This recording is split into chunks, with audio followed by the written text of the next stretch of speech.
Good afternoon, everybody, and welcome to Portales as we get ready for this district matchup between the Lovington Wildcats and the Portales Rams. Thanks for tuning in to the Lovington Sports YouTube channel, the Lee County News and Sports YouTube channel, and the Lovington tab at HobbsAmerica.com. The team's currently still in their warm-ups. These games, of course, were supposed to start at 11 o'clock this morning, but due to the statewide shortage of umpires, had to be moved back to about 4:30. Our umpires are running a little bit behind. They had other games that they were doing, and so they are coming in from Roswell. We are hopeful that we'll be getting underway shortly after 5 p.m. We'll just keep the camera out on the field, and we'll be back when we are ready, when we have umpires, give you the starting lineups, and get this district doubleheader underway. Again, thanks so much for tuning in. This is Lovington Wildcat Baseball from the Walmart Digital and One Radio Square Sports on the Lovington Sports YouTube channel, also on the Lee County News and Sports YouTube channel, and on the Lovington Sports tab at HobbsAmerica.com.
Good afternoon, everybody, and welcome back to Port Tallis as we get ready for the start of this district doubleheader.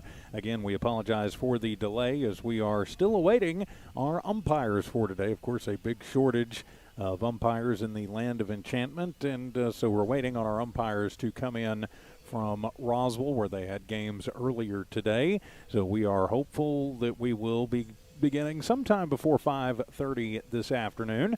So keep watching, keep listening here on the Lovington Sports YouTube channel, on the Lee County News and Sports YouTube channel, and also on the Lovington Sports tab at hobbsamerica.com.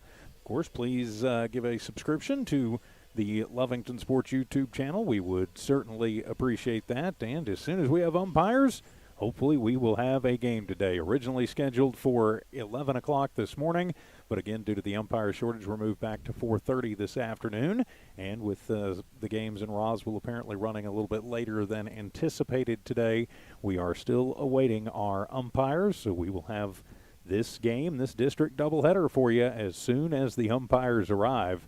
Again, thank you for listening. Thank you for watching. And it is absolutely free to watch on the Lovington Sports YouTube channel, on the Lee County News and Sports YouTube channel, and also on the Lovington Sports tab at hobbsamerica.com. I'm TJ Miracle. We will be back shortly, hopefully, with the first pitch of this district doubleheader coming up from the Walmart Digital and One Radio Square Sports.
Good afternoon, everybody, and welcome to Lovington Wildcat Baseball from New Walmart Digital and One Radio Square Sports, live from Port Tallis as our umpires have arrived, and we will have this district doubleheader today. Coach Tellez, Coach Deck meeting at home plate with the umping crew who've just arrived. I'm TJ Miracle. Let's go ahead and give you the starting lineups for Game 1 of this district doubleheader. For your Lovington Wildcats, batting first and playing second will be Diego Brito. Batting second and pitching here in the first game will be Luis Garcia. Batting third is the catcher, Victor Tejeda. Batting in the cleanup spot, first baseman Jordy Tavera. In the number 5 slot, it'll be third baseman Damian Ortiz. Batting sixth, playing shortstop, Jonathan Aceves. Batting in the 7th slot, the center fielder, Gilbert Sanchez. Hitting 8th and playing in the left field, Damian Nava. And batting 9th is the right fielder, Ryan Marquez. Turning the page for the home team, Portales Rams. Batting first and catching will be Chandon Neese. Hitting second, playing center field, Mario Velasco.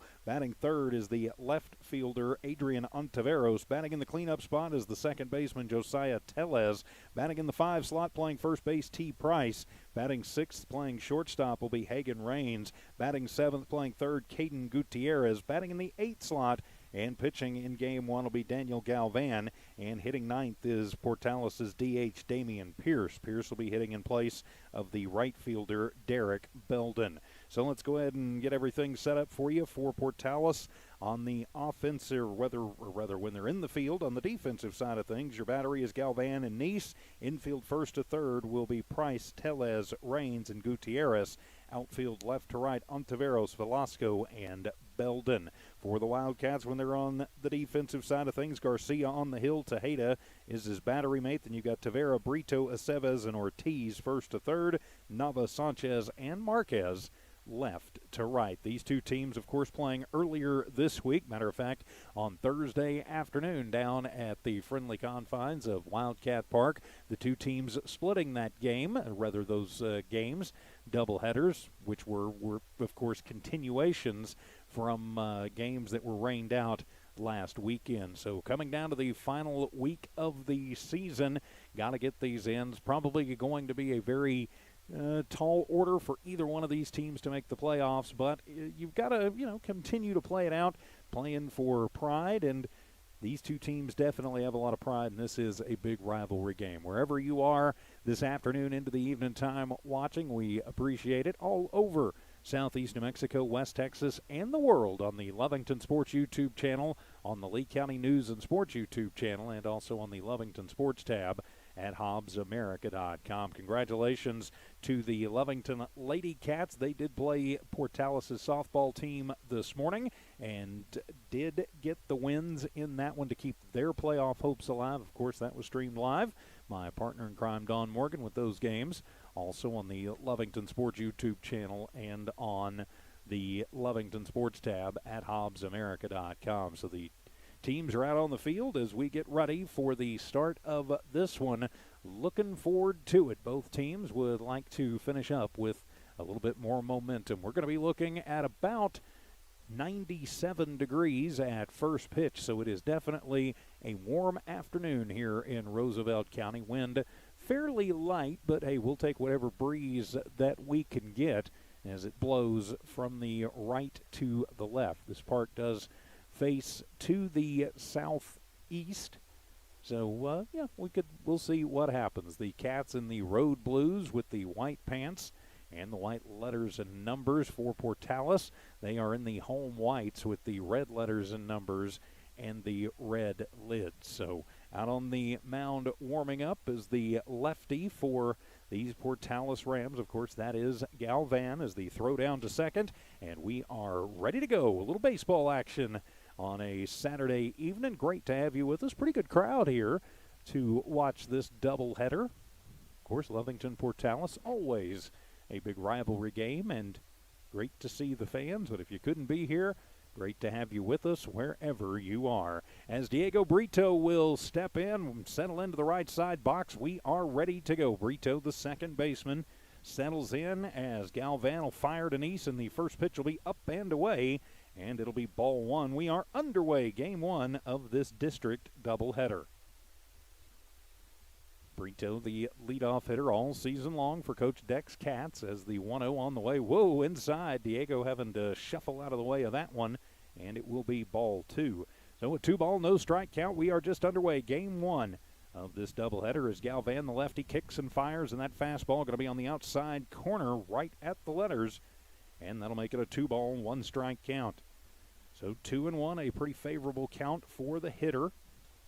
As Galvan works quickly, swung on, and that one's going to come right back up the middle. It could find its way through. It does, past a diving Tellez. It'll get into center field as Brito takes the wide angle to see if he's got a chance at second. He will not, but it is a leadoff single, and the Cats are in business here in game number 1.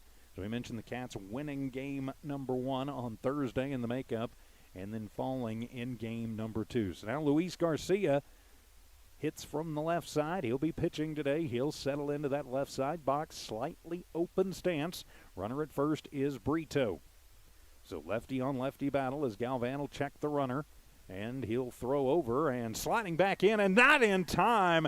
And so Brito was leaning the wrong way. A nifty move there from Galvan. Didn't look like he had all that much on it, but it is deceptive. And so Brito is going to be picked off 1-3 for out number 1, and that will erase the leadoff single.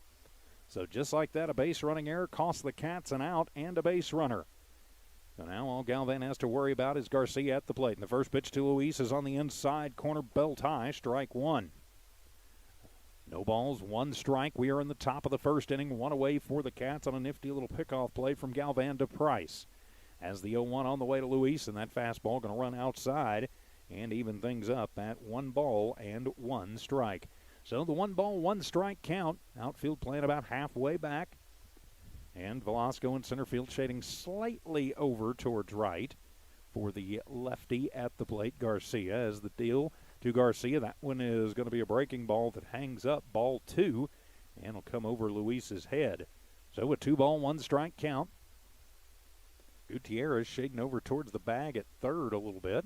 Everything else pretty much the normal positions, and swung on, and that'll be a chop shot. Going to be knocked down by Raines, but he boots it and bobbles, and it gets by him. And so Garcia will reach on the E6. So Lovington in business once again. How big is that throw out, that pickoff going to look if Lovington can't push 4 or 5 across in this inning? So now it'll be Victor Tejeda, the catcher, to the plate for the Wildcats. Runner at first with 1 down. As Garcia with a little lead over there. Price holds him on. Galvan sets high, delivers, and showing bunt and pulling it back. And a snap throw down to first, and almost in time. But scampering back is Garcia, safe. Lovington has got to be careful. That was a pretty nifty throw down by Neese. The Lovington's base runners have got to pay attention. Field here in Portales in incredibly good shape. And it's a 1 ball, no strike count to Tejeda at the plate. Galvan kicks and fires and pulling the bunt back, but it is in there for strike 1 to the catcher, Tejeda. So trying to bunt the runner over, Tejeda. He can bunt. Not sure I'd have him doing that instead of just swinging away. There's a reason Coach Deck's down there, and I'm up here. The 1-1 pitch on the way, fastball swung on. It's a high chopper. It's going to be backhanded by Gutierrez. He'll go over to second in time, around the horn, and not in time to get the runner at first. But Tejeda will reach on the fielder's choice. Garcia out 5-4 for out number 2, and Tejeda will reach on the fielder's choice. So 2 away, still a man at first, and it'll be Jordy Tavera, the cleanup hitter, to the plate.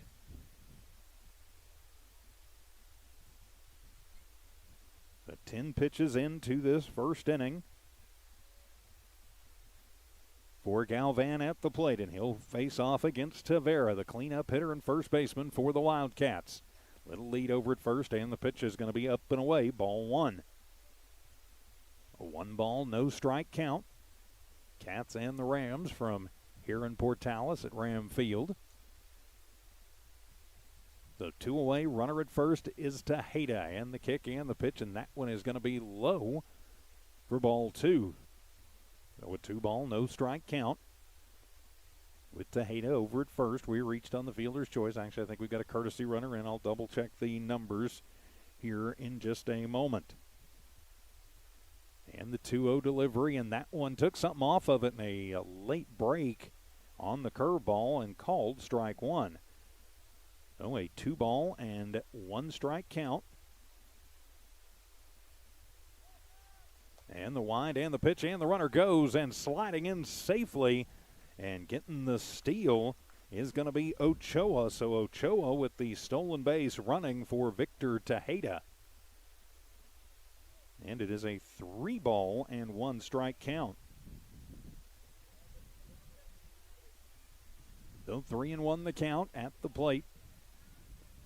Jordy Tavera, have to see if the take sign's on, and the wind and the pitch, and that fastball is going to be low for ball 4. And so Tavera works the 2-out walk, and the Cats have runners at first and second as Damian Ortiz will come to the plate. Ortiz does have the power to get one out of here. The way the wind's blowing today, going to be a little bit difficult. You get it just in the right spot. Might get just a touch of help if you get it over towards the left side. So Ortiz will step in, and he will face against Galvan. Knee sets up on the outside and the first pitch, and that one's going to come inside and nips the corner for strike 1. A bit of a cross-up there, but it still worked out for the Rams. Rain's going to shade over towards second, and the pitch swung on, and that one is going to be popped up. It is coming out of here and heading back towards the parking lot and over our heads for strike 2. So Ortiz down in the count, no balls, 2 strikes. 2 outs with 2 runners on. Tavera at first, Ochoa at second. Courtesy running for Tavera, or rather for Tejeda.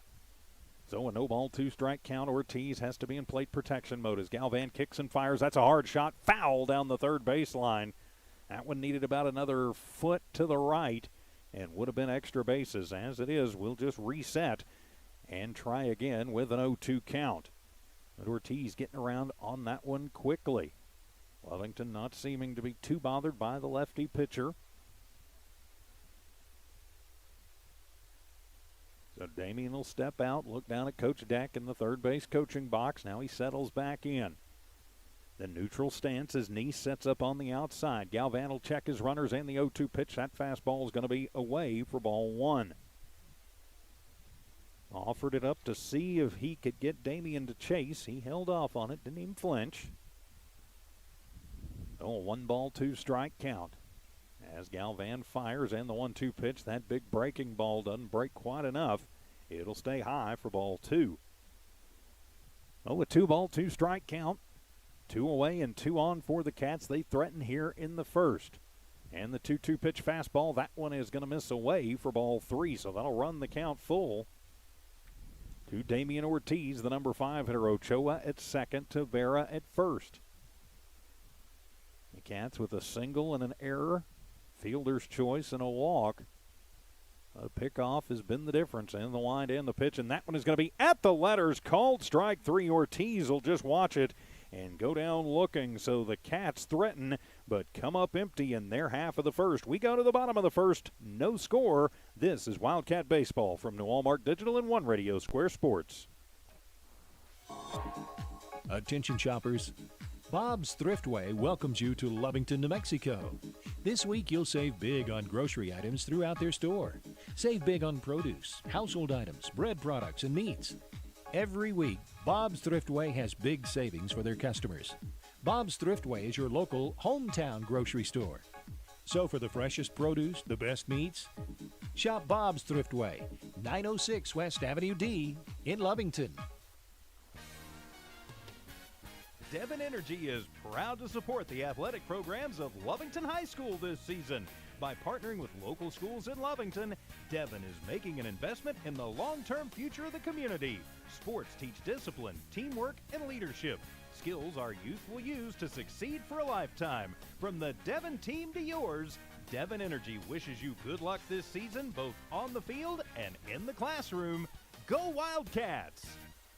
For the Cats in the top of the first inning, no runs on 1 hit, 1 error committed by Portales, and nobody left on base. So we head to the bottom of the first inning. As we mentioned, Chandon Neese will lead it off for Portales. He'll be followed by Mario Velasco, then Adrian Ontiveros for the Cats. Let's set them defensively for you. Garcia and Tejeda are your battery. Tavera, Brito, Aceves, and Ortiz around the infield, first to third. Then Nava, Sanchez, and Marquez in the outfield from left to right. Oh, Luis Garcia on the hill getting the start. Of course, bats lefty, but throws righty. As it'll be Nice, Velasco, and Ontiveros. Just a reminder for the Lovington Wildcats, they will wrap up their regular season on Tuesday at home. The Artesia Bulldogs going to be in town. The Lovington looking to play a little spoiler if they can against the Bulldogs when they come to our place. I believe they are the district champs. And the wind and the first pitch to Nice. Good fastball, but going to miss inside. And that'll be ball one. Right now, Tuesday, our place looks like it'll be a 4:30 start and a 1-0 pitch, and showing bunt and pushing it down the first baseline and right to Vera. That was almost like a weak hit. Got it out there and pushed it, but it'll wind up going in the books as a ground out to the first baseman. So G-0-3, and there is one away here in the bottom of the first inning. Now it'll be Mario Velasco to the plate, the center fielder for the Rams. The lefty hitter wears number 7. As Garcia ready to go, the quick worker, and he'll kick, and Luis's first pitch is going to be up and away, ball one. Tejeda doing a nice job climbing the ladder and getting that one. Nobody on, not really any harm, any foul, but is what it is. And the 1-0 pitch, and that one's going to be low for ball two. And with 2-ball, no strike count, bottom of the first inning, no score from here in Portales. This game delayed a couple of times, and the 2-0 pitch, fastball inside, and that'll be ball three. More Garcia on the hill. Just needs to concentrate on throwing strikes, let your defense handle it. And the 3-0 pitch, that's going to be on the inside corner, called strike one. Not sure if Velasco hadn't gone to toss the bat that wouldn't have been ball four. But a 3-1 count, and he'll hit a liner and over the head of a leaping Aceves, and will head out into left field as Nava going to go over and get it in quickly, but not quickly enough to get the speedy Velasco, who turns a line single into a double. So a one-out double for Portales will bring their number 3 hitter, Adrian Ontiveros, to the plate. Ontiveros, another lefty for Coach Tellez. And now with a man at second in the form of Velasco. So from the stretch, Garcia checks the runner, comes to the plate inside, and ouch, right above the belt in the back. And so hit by the pitch. Has got runners at first and second with just one out for Portales. They threaten here in the bottom of the first. And that'll be Josiah Tellez, the cleanup hitter for these Rams, to the plate. Of course, coach's son. So runners at first and second. Garcia checks off on his runners, and he'll fire to the plate. Fastball swung on. That one is going to be popped up over on the right side. Tejeda gets rid of the mask, but that one is going to blow out of play for strike one. Out of play over to my right from where set up here in the press box. So no balls, one strike, but it looks like Tellez is up there looking for pitches to hit. Tellez with just the slightly open stance. Everybody pretty much at their normal positions, playing in the field. And the 0-1 pitch, whoa, up and in. Evens it up at 1 ball and 1 strike. Tellez having to kind of move the head out of the way of that one. Runner at first is Ontiveros. Velasco stands at second. Setting high as Garcia kicks and fires, and that one is going to stay high for ball two. 2 balls and 1 strike the count. Rams and the Cats, great rivalry as Tejeda sets up on the inside, and the 2-1 pitch, and that breaking ball is not going to break. Breaks plenty from the left to the right, but not enough down for ball three. Well, I should say left to right from my perspective.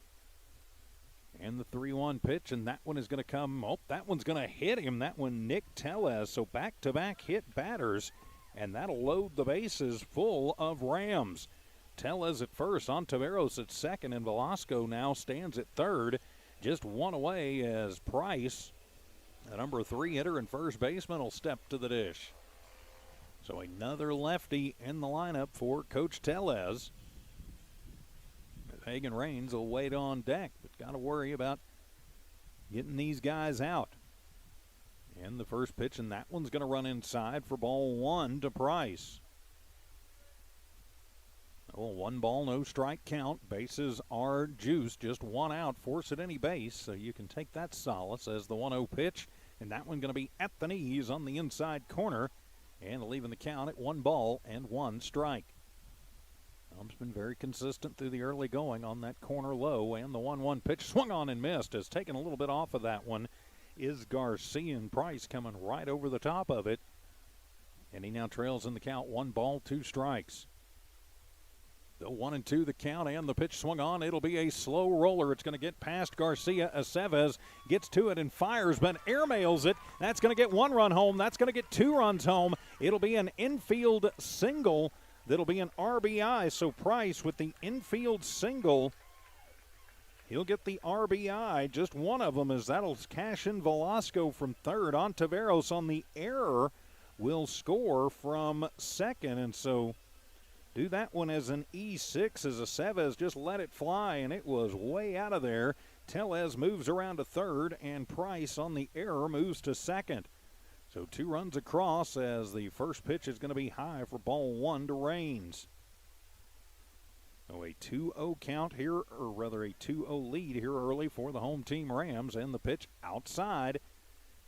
And that'll be ball 2 to Raines.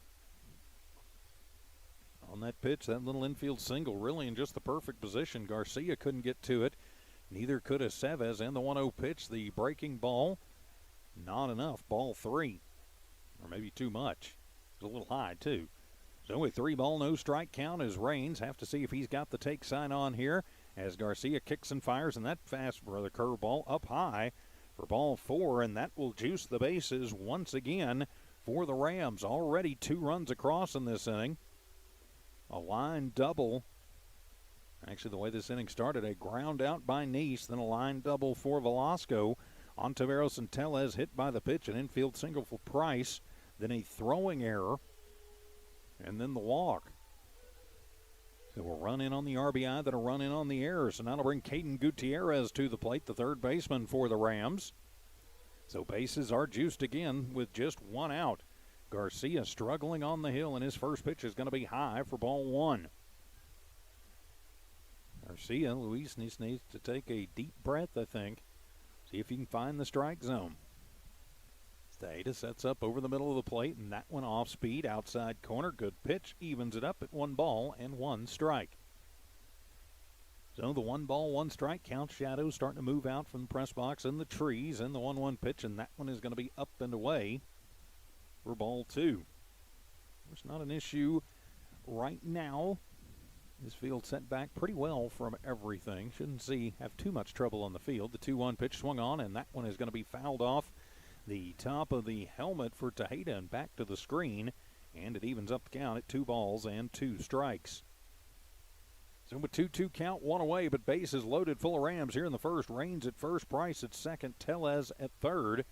And a 2-2 count to Gutierrez. The curveball, that one is going to be up and in for ball 3. So it'll run the count full to the number 7 hitter, Caden Gutierrez. Garcia, a quick worker, the payoff pitch, and that one's going to be high for ball 4. And so the second walks in another run. So the RBI brings in and cashes in Tellez, moves everybody else around. Price to third, Raines to second. And Gutierrez with the RBI walk makes it a 3-0 lead. And here comes the Lovington coaches. They want to talk and see if they can settle Garcia down just a little bit. 3 runs in, only 1 out, and the bases still loaded with Daniel Galvan, the pitcher, to the plate.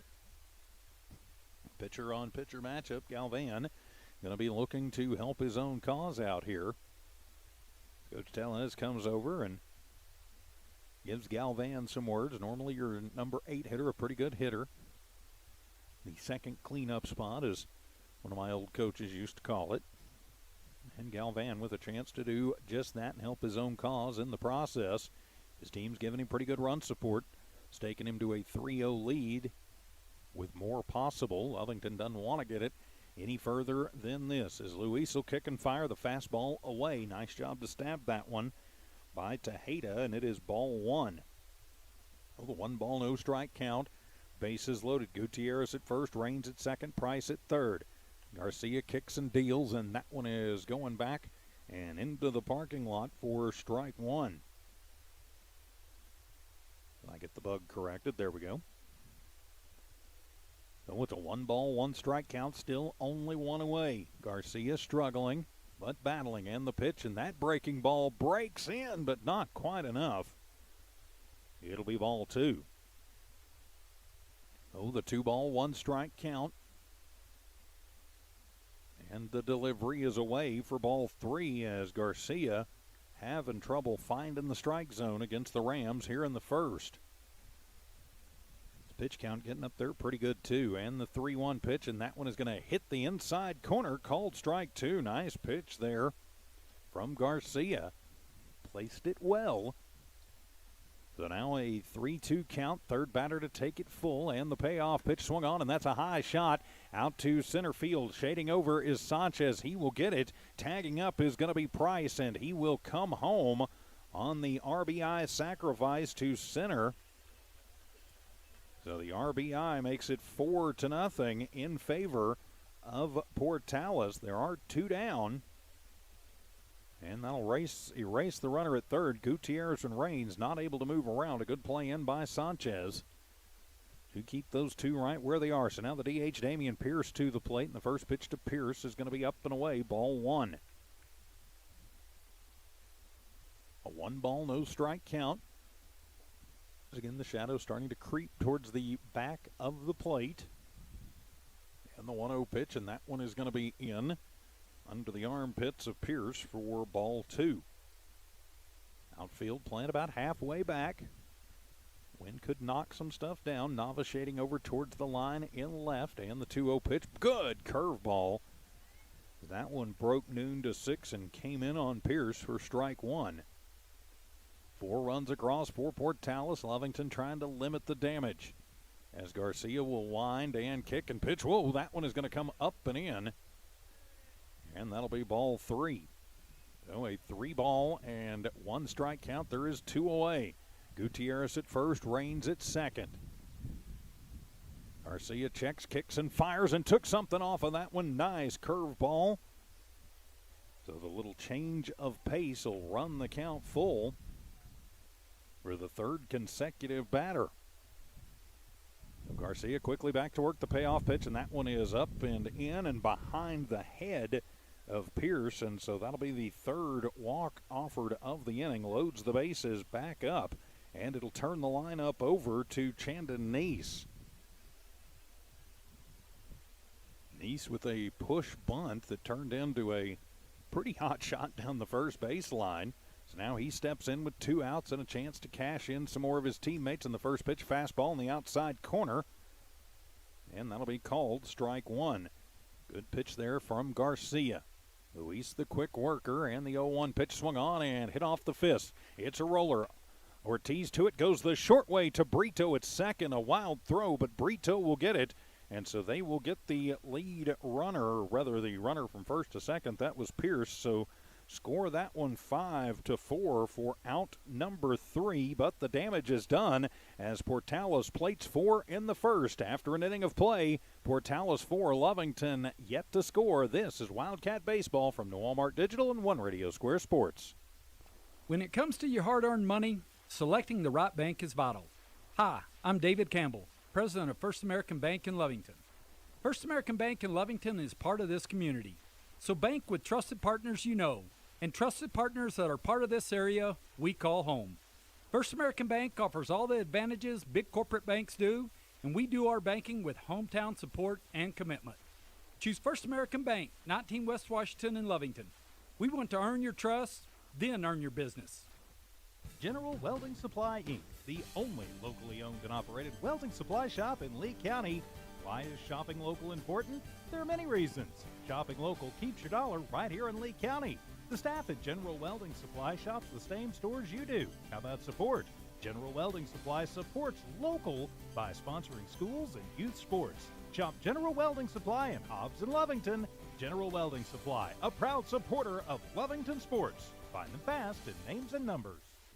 Introducing a smarter, easier way to manage your Lee County Electric account. It is called Smart Hub. Now you can pay your bill anywhere, anytime, with 24-hour access to your account. It is free and simple to use. Just search for the Smart Hub app on your cell phone or device and download the free app, or go to our website at lcecnet.com and look for the Smart Hub logo to view your account or pay your bill online. Managing your Lee County Electric account conveniently and securely with Smart Hub. Lee County Electric, owned by those we serve. For Portales in the bottom of the first, they get 4 runs on 2 hits. Lovington commits 1 error, and 3 runners are left on base. So we go to the second. Lovington with a bit of a hole to climb out of, trailing 4-0. I'm TJ Miracle. Thanks for being with us today. As leading it off for the Wildcats, it'll be Jonathan Aceves. So Aceves will step in. He will lead off the second inning, as Galvan gets the sign from Nice and the wind and the pitch, and that one's going to run away for ball 1. Aceves, Sanchez, and Nava. So 6, 7, and 8 due up for the Cats here in their half of the first. Galvan with the sign, kicks and fires that fastball, going to miss away for ball 2. So the 2-ball, no strike count just underway here, top of the second, 4-0 in favor of Portales. Line in the pitch, and that one's going to run inside. Nice little curveball for a called strike 1 to Aceves. Galvan not taking much time, and the 2-1 pitch fastball. That one's going to be letter high on the outside corner, and even up the count at 2-2. This ump has liked that outside corner right in that neighborhood.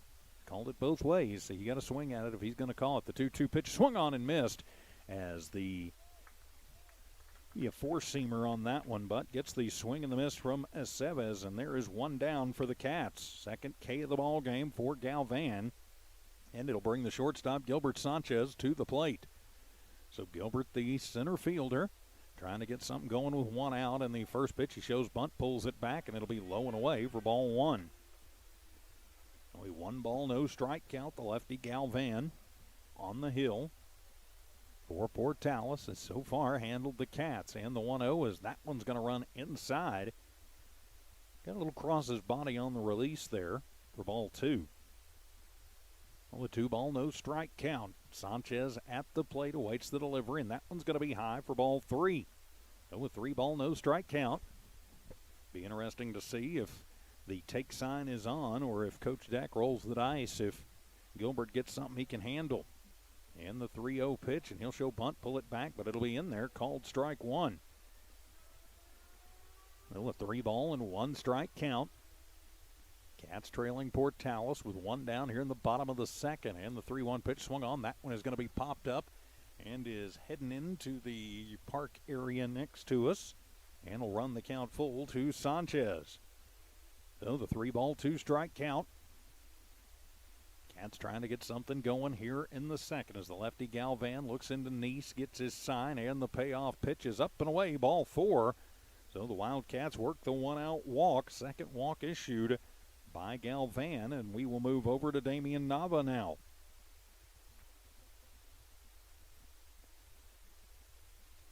Nava with good speed. Forgoes the batting gloves.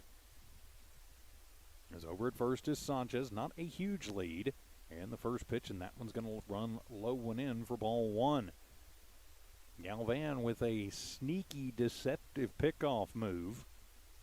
Matter of fact, he's already gotten 1 pickoff in the game. Lovington going to have to be aware of it from the lefty. And the kick and the pitch, and Nava shows bunt, pulls it back as it'll run outside for ball 2. 2 balls, no strikes that count. Runner at first is Sanchez. And he's probably not going to get just a huge lead. Galvan with that pickoff move, which is pretty effective. It's about a half step over there, holding him on his price. Galvan will check him in the 2-0 pitch. Runner goes. The throw is going to be off to the left. And so the stolen base for Sanchez will take off the threat of a traditional double play. Second stolen base for the Wildcats. And it's ball 3 at the plate.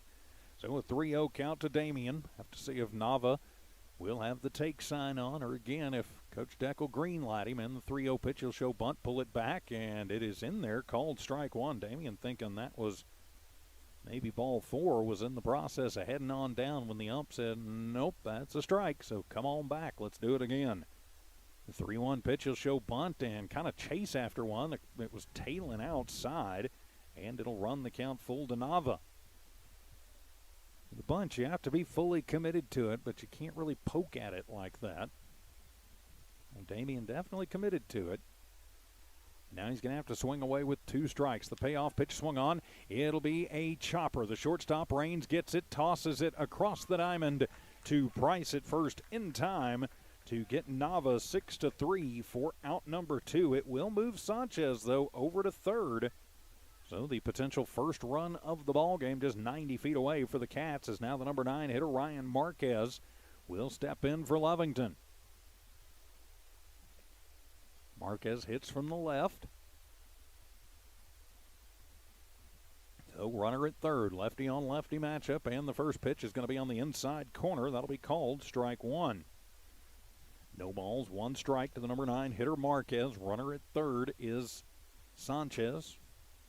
Walked, stole the base, then moved over on the ground out. And the 0-1 pitch, whoa, going to run inside as Marquez having to get out of the way of ball 1. 1 ball, 1 strike count. Velasco playing a couple of steps over towards right center. 1-1 pitch, breaking ball up high, ball 2. So a 2 ball, 1 strike count. There is 2 away. We're in the top of the second inning. Portales up over the Cats. 2-1 pitch, fastball inside corner. Called strike 2 as Marquez was moving out of the way of that one. Little backdoor breaker almost, a little backdoor breaking action on it anyway. The fastball, 2-2 pitch swung on, and that one's going to be off the hands right back up the middle. Galvan handles it, and he fires over to first in time on the comebacker. 1-3 for out number 3. So the Cats put a man on, but can't move him around after an inning and a half. It's Portales 4, Lovington nothing. This is Wildcat Baseball from New Walmart Digital and One Radio Square Sports. It's no secret, at some point you'll have a question or need to replace or fix something on your vehicle. Whether your vehicle's new or ancient, Lovington Auto Supply is your trusted advisor when you need dependable auto parts. Not only do they have the parts you need, they have real answers to your real automotive questions, and that helps keep your vehicle running longer and stronger. Quality parts, helpful people. Lovington Auto Supply, 217 West Avenue D in Lovington, your Napa Auto Store. We're the pharmacy that you've trusted for over 75 years. Being open for that length of time can only happen with consistency, service, and local engagement. Nowell Pharmacy has supported the local youth in City of Lovington for over 75 years. When you need a pharmacist, you can trust that Nowell Pharmacy will be there for your needs. Go by Nowell Pharmacy located at 122 West Adams in Lovington today. Nowell Pharmacy, a proud supporter of the Lovington Wildcats. For the Cats, no runs, no hits, no errors, and they leave 1 runner stranded as we head to the bottom of the second. It's Portales 4, Lovington nothing. I'm TJ Miracle. Thanks for being with us on this warm Saturday afternoon from here in Roosevelt County. Leading it off for Portales, it'll be Mario Velasco. He'll be followed out by Adrian Ontiveros, then Josiah Tellez. It'll be 2, 3, and 4 due up for the Rams. So Velasco steps in at a double. His first time up, so he's 1 for 1, and that one is going to come in and hit him in the heel. Ouch. That'll be the 3rd hit batter for Garcia, and so it'll put a runner on. Not sure if in high school baseball they have the same rule they have in high school softball, where if a pitcher hits 5, they are ejected. So they got to check on that. As Velasco down and trying to walk that one off. Like I said, if it hit him around the heel, and that's what it looked like from here, that was not a pleasant feeling. So that'll bring on Taveros to the plate. He was hit by a pitch his last time up, scored on the error, and the pitch swung on. It'll be a high chopper. Brito waits on it. Not going to have a play at second. Fires over to first, but it'll pull the man off, and dropping it is Taveras. That one had some kind of sidewinder action on it. Pretty good spin. And so Ontiveros is going to reach on an E4. And on the error, Velasco will move around to third. So that'll put Rams at the corners with Tellez to the plate. So Garcia's struggles continue. From the stretch now, he sets up around the chin, gets the sign from Tejeda, kicks and fires. That one is going to be up and in, ball one to Tellez. Oh, 1 ball, no strike count. Runners at the corners. Velasco at third was hit by the pitch. Ontiveros reached on an error. And the line and the pitch. Runner goes as the hit and run was on. It's going to be gobbled up by Ortiz. He'll sling it across the diamond to Tavera. Tavera comes back across, but airmails it. That one is into the outfield, and that'll get Ontiveros around. Velasco scored on the play, and then Ontiveros is going to score on another Lovington error. So the E3. So Tellez is going to get the RBI. He's out 5-3 for out number 1. But Tellez with the RBI single. And it'll clear the bases off, but put 2 more runs across for Portales. So bases clear now, 1 away as T. Price will step in. Had the infield single his last time up. He's 1 for 1, and that pitch going to run inside for ball 1. 1-0, 2 runs across, only 1 down, but the bases are clear. Another Wildcat error, and the pitch swung on. That one is lifted high in the air to deep right field. Going over is Marquez into foul ground, reaches out, and does he make the catch? Did he come up with it? I didn't see a sign. So maybe just out of his reach, I'm thinking there. Yeah, must have been, because Price is heading back to the left side box. So it'll just be a long strike 1. Price was waiting on that one. The way the wind's blowing, though, going to be awful hard to get it out on the right side. And the 1-1 pitch up and away, ball 2. So a 2 ball, 1 strike count. Cats trailing 6-0 here in the bottom of the second. Portales would like to just keep pouring it on. And the pitch up and away, ball 3.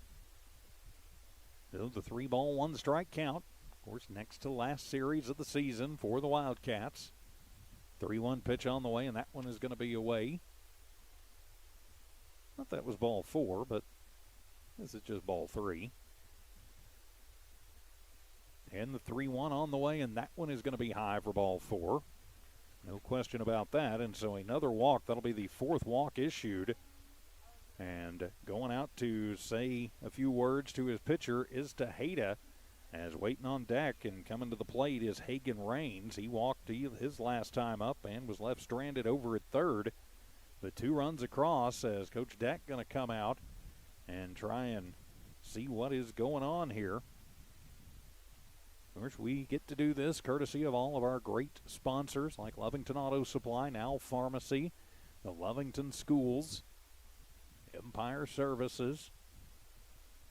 A lot of great folks make it possible for us to video stream these games for you. And do bring you the audio as well on those occasions where we are not allowed to do the video streaming. But be sure you support those great folks who support Lovington Athletics. So including our friends at Bob's Thriftway, Lovington Auto Supply, First American Bank. So we couldn't do it without all of their help and support. Of course, be sure you give us a subscription. We would certainly appreciate that on the Lovington Sports YouTube channel. Just go to youtube.com, search Lovington Sports, and subscribe. You'll see the big blue cat right there. We'd appreciate that. So conference over as Rains will step to the plate. We are ready to go on the next batter. Runner at first is Price, who walked in a pickoff attempt, and back in head first is Price, safe. Garcia showing his pickoff move right there. A little bit of a rainbow throw. Line and the pitch, and that one is going to be up and into range for ball 1. Oh, 1 ball, no strike count. Cats trailing and struggling a little bit as Garcia from the stretch kicks and fires. Check swing, did he break it? Nope, they're going to say that he held up as he kind of turned the body and the bat coming towards the plate, but he held it up for ball 2. And the pitch swung on. That one is going to be hit off the fists, and coming out and making the grab is going to be Tejeda on the pop out. Took Tejeda just a minute to get the mask off, but he gets it. That one was hit high in the air. I think Rains popped up strike, or rather ball 3, but Lovington will take it. It is a bit of a break for out number 2. So now it'll be Gutierrez to the plate. He walked and was credited with an RBI. Walked with the bases loaded. He was left stranded at second. So 2 down now with 1 on, and the pitch fastball away, ball 1. A 1 ball, no strike count. 7th hitter in the lineup, Caden Gutierrez. Runner at first is Price. He's being held on by Tavera, and ding dong, ouch, off the helmet. As Gutierrez will just point at his head and say, yep, it's the helmet.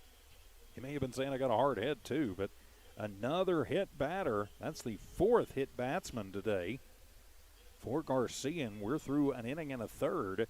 So now it'll be Daniel Galvan. He had a sack RBI last time up, so the pitcher-on-pitcher duel, he'll take that one. It kind of hangs up in the grass a little bit. It's going to be handled, though, by Aceves, who will get the lead runner Price 6-5 for out number 3. 2 more runs, though, come across for Portales in their half of the second. We go to the third. It's Portales 6, Lovington nothing. This is Wildcat Baseball from New Walmart Digital and One Radio Square Sports. Looking for tubing testing and scanning in the Permian Basin? Call Empire Services. Empire's been in business since 2012 and has maintained the professional and dependable service company for tubing testing and scanning. Empire Services, a proud supporter of all Lovington High School athletics. The team at Empire Services wishes the Cat athletes the best of luck this season. Don't forget, if you're in need of tubing testing and scanning, call Empire Services at 575-318-6465, 318-6465.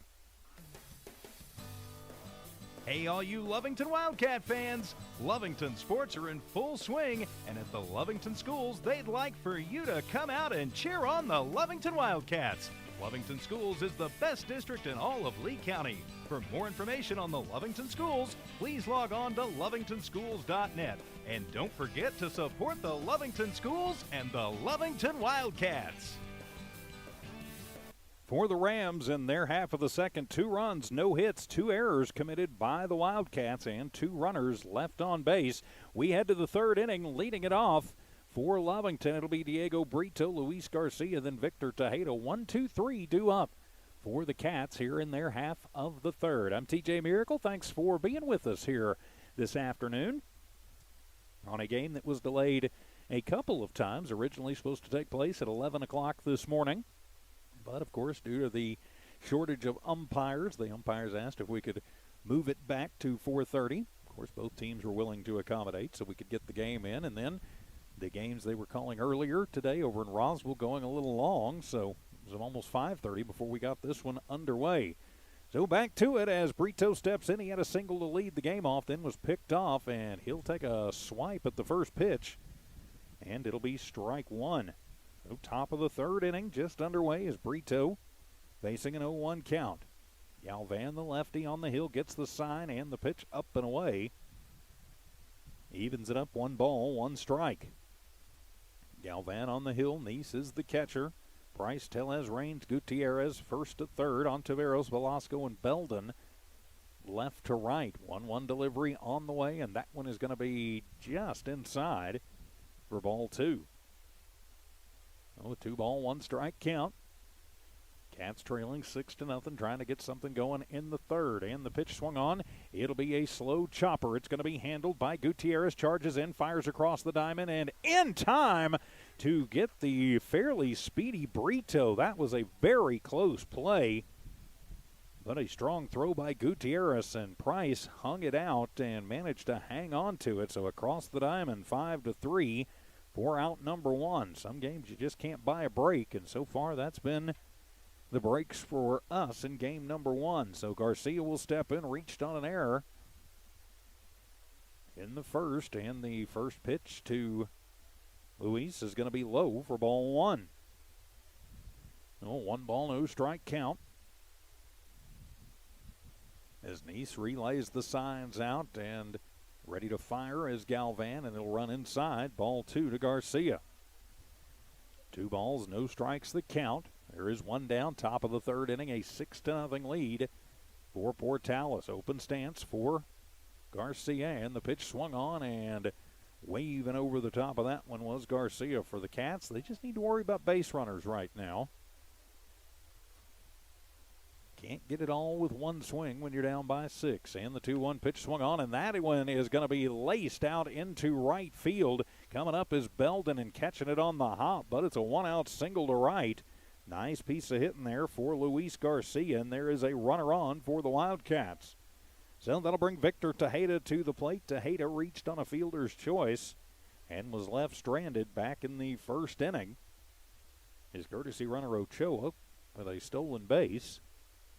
So now it'll be up to Tejeda to see if he can get on and move Garcia over. Garcia with a little bit of a lead over there as showing bunt is Tejeda. Pulls it back, but it's letter high down the pipe for strike one. No balls, one strike the count. His knee sets up on the outside as Galvan pick off throw. Back in easily standing was Garcia. No, it's 0-1 to Tejeda at the plate. The ground out by Brito, then the single by Tejeda. And the 0-1 at the plate. Swung on, and that one is going to be looped, and leaping up and knocking it down is the second baseman, and he fires over to first, but not going to be in time. And that was a tough play for Tellez coming back behind the bag at second. I'm going to credit that one with an infield single. So back-to-back singles, almost a great play by Tellez, but the way he had to go over and reach across, and with that one tailing, would have been a very tough play. He still almost made the play at first. So Ochoa will step to the bag, or rather will step into courtesy run as Jordy Tavera steps to the plate. There we go. I'll get it right. It has been a long day. I got up thinking this one was going to be at 11 this morning. So Tavera steps in. He walked his last time up. Galvan from the stretch, checks the runners, kicks and fires, and back to the screen, fouled off for strike one to Tavera. No balls, one strike is the count. There's one down, but the Cats threatening. Ochoa at first, Garcia at second. Cats trailing 6-0, but would like to cut into it right here. Maybe starting to figure out Galvan second time through the order. Galvan taking his time. Now he'll deal the 0-1. And he'll even the count at 1-1 as that one goes outside. Again, the shadows starting to come across home plate. Can be a little bit disconcerting for a batter to see the ball coming out of bright sunshine, then disappearing into the shadow. And the 1-1 pitch swung on, and that one is going to be popped up into shallow right center, and that one is going to fall in. Coming over is Belden. He will make the grab and toss it in quickly, and almost throws it away. Misses the cutoff man. They got somebody there to haul it in, but three singles in a row, and the Cats are in business. Garcia now at third. Ochoa for Tejeda at second, and Tavera at first. So a little conversation going to happen now by the Rams coaching staff. They go out and talk to Galvan, and actually looks like that may do it for Galvan. Yes, it will. So we've got a pitching change as Galvan will leave with one away in the third and the bases loaded. So a bit of a jam for the new pitcher coming into the game. We'll tell you all about it coming up. This is Wildcat Baseball from New Walmart Digital and One Radio Square Sports. Attention shoppers. Bob's Thriftway welcomes you to Lovington, New Mexico. This week you'll save big on grocery items throughout their store. Save big on produce, household items, bread products, and meats. Every week, Bob's Thriftway has big savings for their customers. Bob's Thriftway is your local hometown grocery store. So for the freshest produce, the best meats, shop Bob's Thriftway, 906 West Avenue D in Lovington. Devon Energy is proud to support the athletic programs of Lovington High School this season. By partnering with local schools in Lovington, Devon is making an investment in the long-term future of the community. Sports teach discipline, teamwork, and leadership. Skills our youth will use to succeed for a lifetime. From the Devon team to yours, Devon Energy wishes you good luck this season, both on the field and in the classroom. Go Wildcats! When it comes to your hard-earned money, selecting the right bank is vital. Hi, I'm David Campbell, president of First American Bank in Lovington. First American Bank in Lovington is part of this community. So bank with trusted partners you know, and trusted partners that are part of this area we call home. First American Bank offers all the advantages big corporate banks do, and we do our banking with hometown support and commitment. Choose First American Bank, 19 West Washington in Lovington. We want to earn your trust, then earn your business. General Welding Supply, Inc., the only locally owned and operated welding supply shop in Lee County. Why is shopping local important? There are many reasons. Shopping local keeps your dollar right here in Lee County. The staff at General Welding Supply shops the same stores you do. How about support? General Welding Supply supports local by sponsoring schools and youth sports. Shop General Welding Supply in Hobbs and Lovington. General Welding Supply, a proud supporter of Lovington sports. Find them fast at names and numbers. New pitcher in the game is Mingard, and he will step in, face his first hitter, and throws a curveball in there, strike one, to Damian Ortiz. Welcome back, Wildcat Baseball from New Walmart Digital and One Radio Square Sports. Braden Mingard, the right-hand junior pitcher. Another quick worker, and ding-dong, ouch. That one is going to get Ortiz up around the shoulder, and so the hit by pitch will put Lovington on the board. So the hit by pitch RBI for Ortiz moves everybody on, and now Lovington is on the board. Our score is 6-1. Still only one down,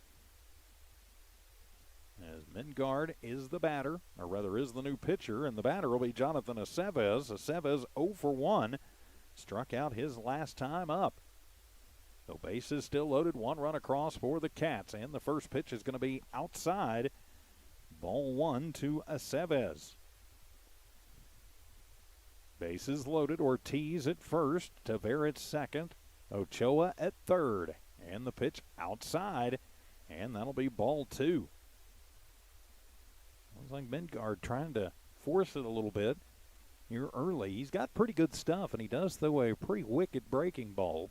I think maybe he doesn't have just a lot of confidence in the control, though. 2 balls and no strikes the count to Aceves, as Jonathan going to step out for a moment. A little puff of wind. Maybe got a little dirt in the eyes, so Jonathan going to wisely step out and just get everything readjusted, make sure everything's okay. And it is, so he's back in.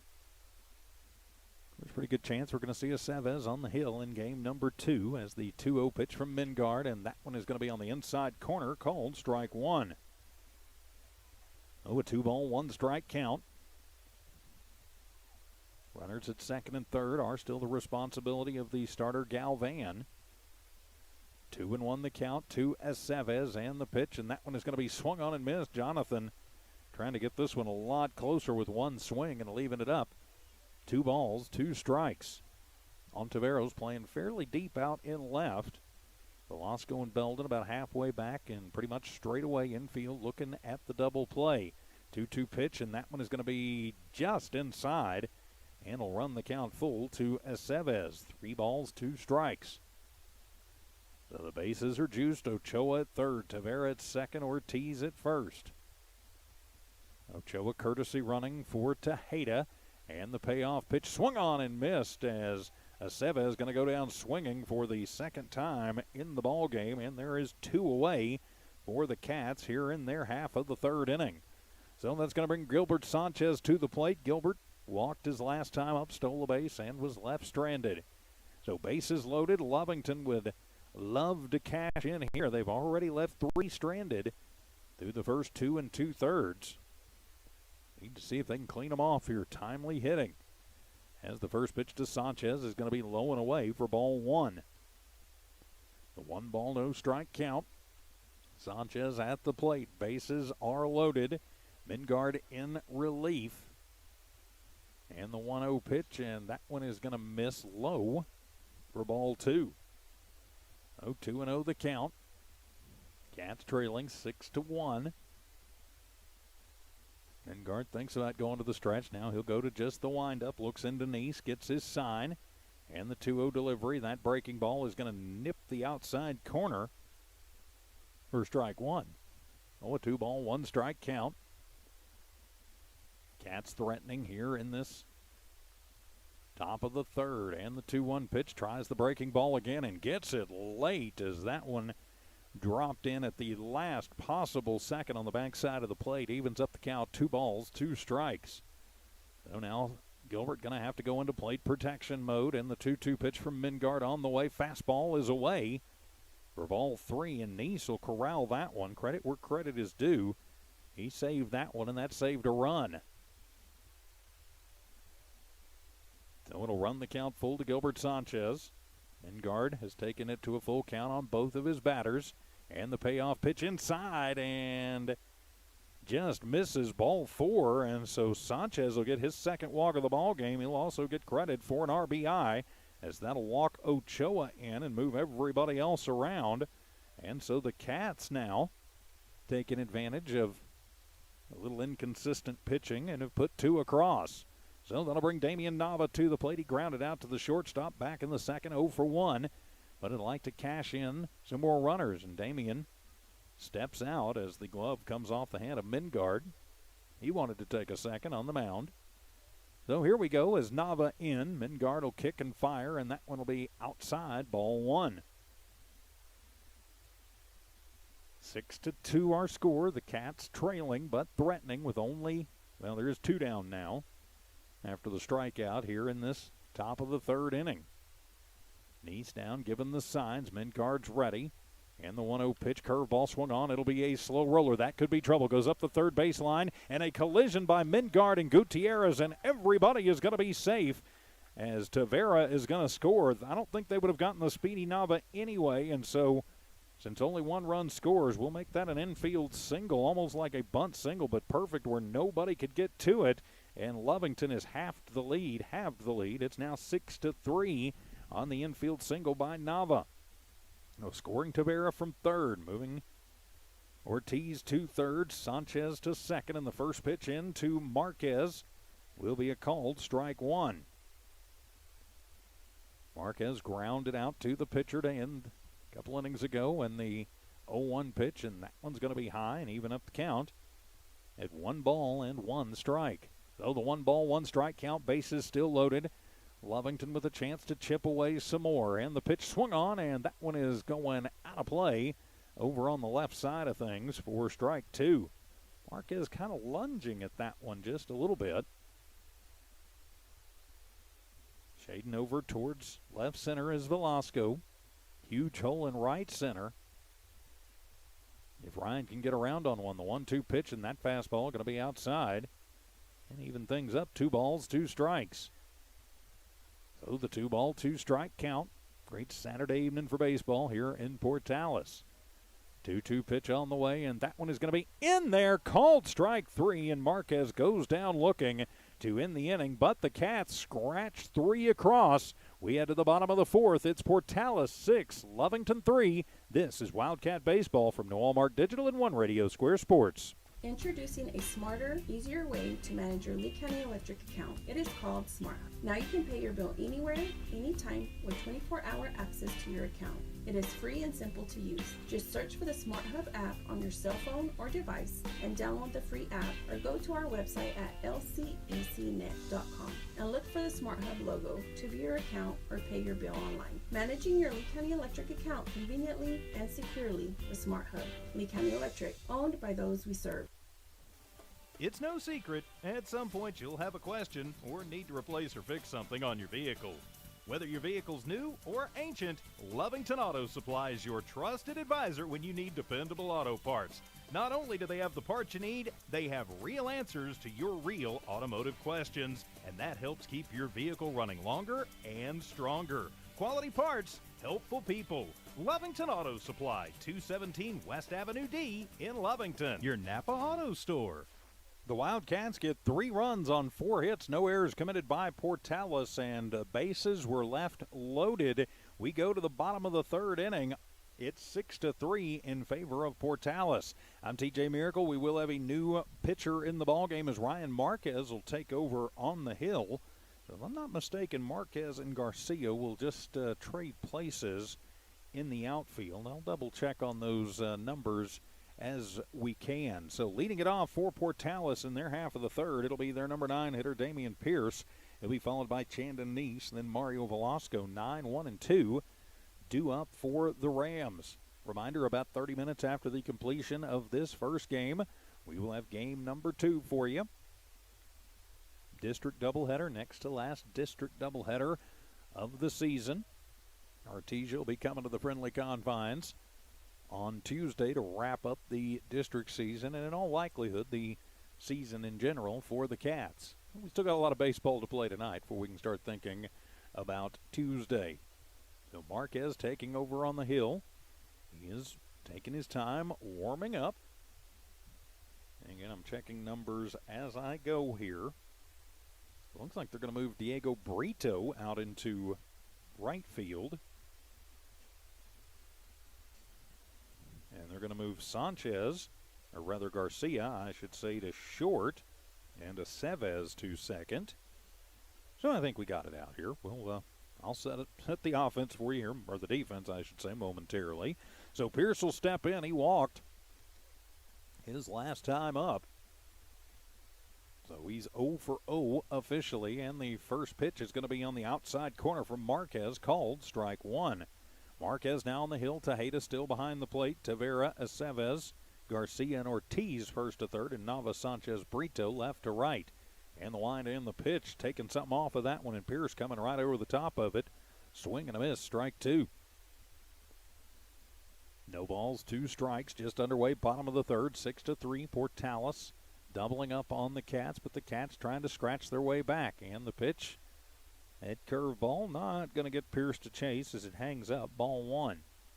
Got to be careful throwing that pitch. You get it about 18 inches lower, and it may go a long way. And the pitch outside, ball two. Oh, a 2-ball, 2-strike count. New pitcher on the hill is Marquez for Lovington. In the 2-2 count to Pierce at the plate. The pitch swung on, and that one is going to be a chopper. It's going to be handled by Ortiz, bobbles it, but makes the long throw across the diamond to Tavera in time. Ortiz with the good arm can overcome the bobble, 5-3 for out number one. So one away as we will flip it back over to the top of the lineup for Portales as Chandon Nee steps in. 0 for 2, rounded out in the first for the first out, and then hit into a fielder's choice to end the first. So he's 0 for 2 as he steps in the bottom of this third inning with 1 down and nobody on. Marquez always from the stretch gets the sign from Tejeda, and up and away, ball one. The 1-ball, no strike count for the Cats. Outfield playing about halfway back. Sanchez shading maybe a step or two over towards left. And Brito playing a little more over towards the right center field power alley as that pitch will go away for ball two.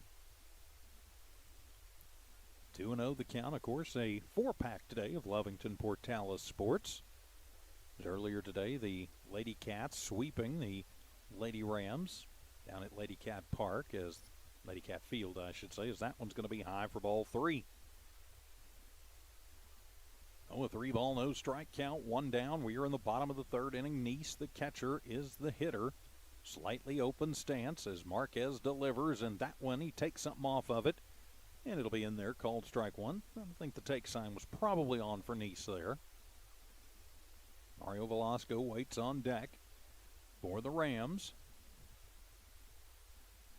2-1 pitch on the way, and that curveball is going to be up. That was actually 3-1. I missed a pitch somewhere, but I had it written down correctly. So it'll be a 1-out walk.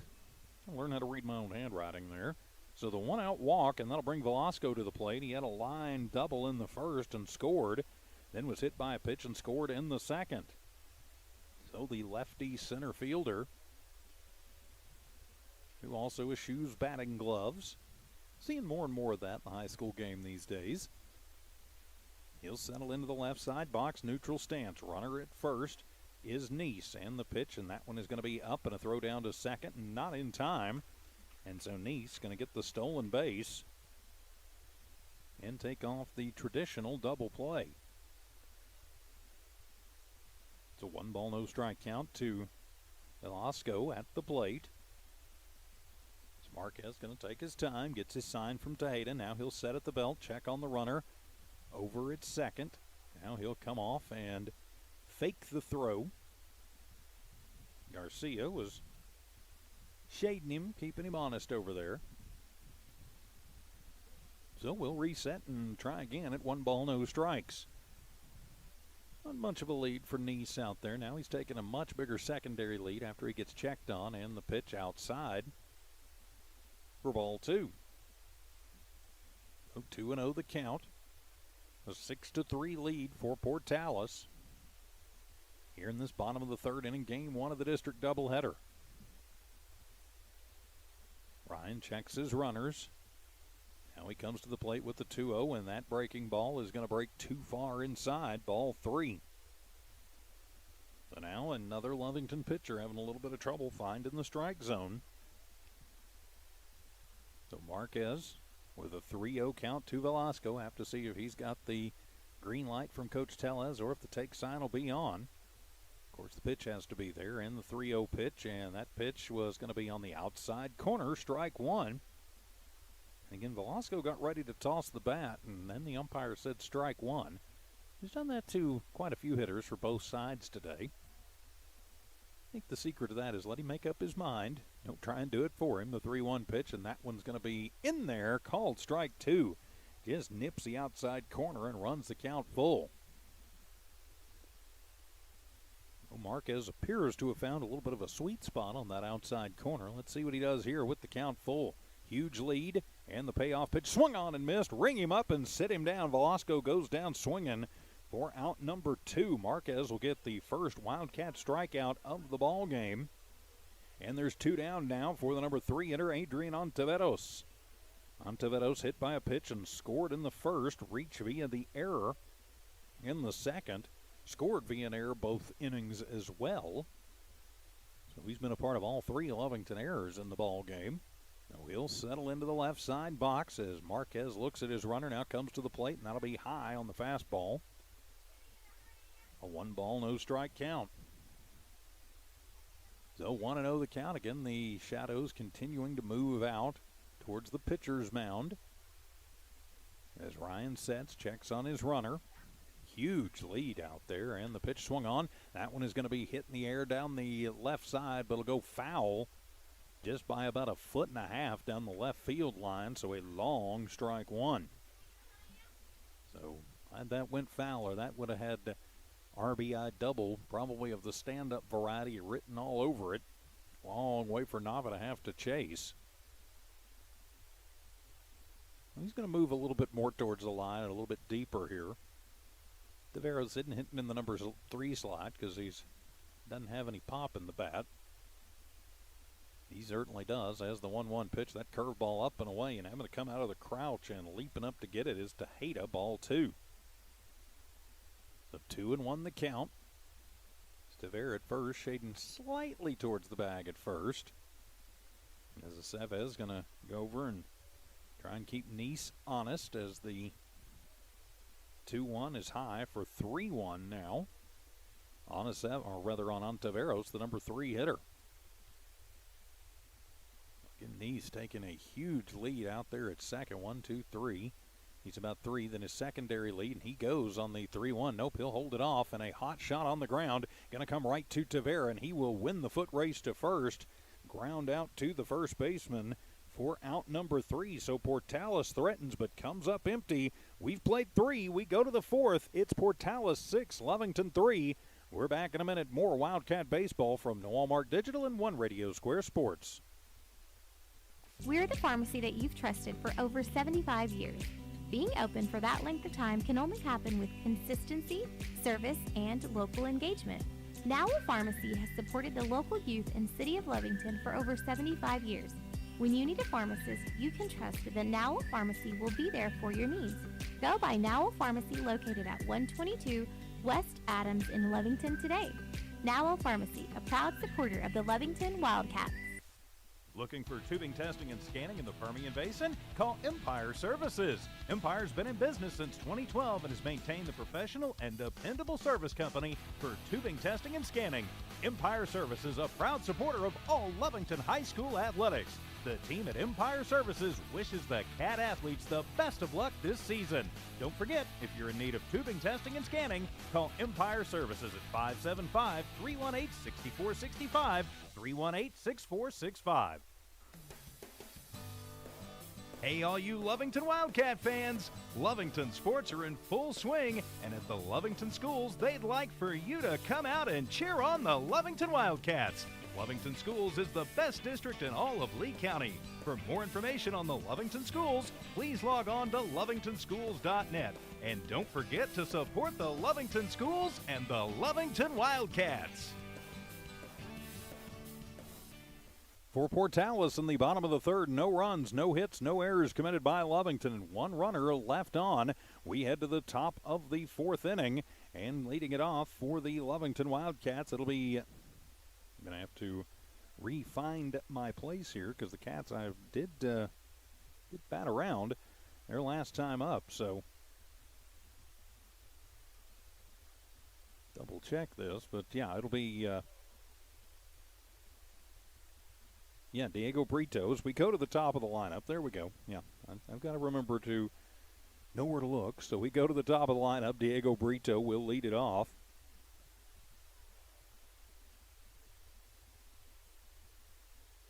So Brito leads it off. He is 0 for 2.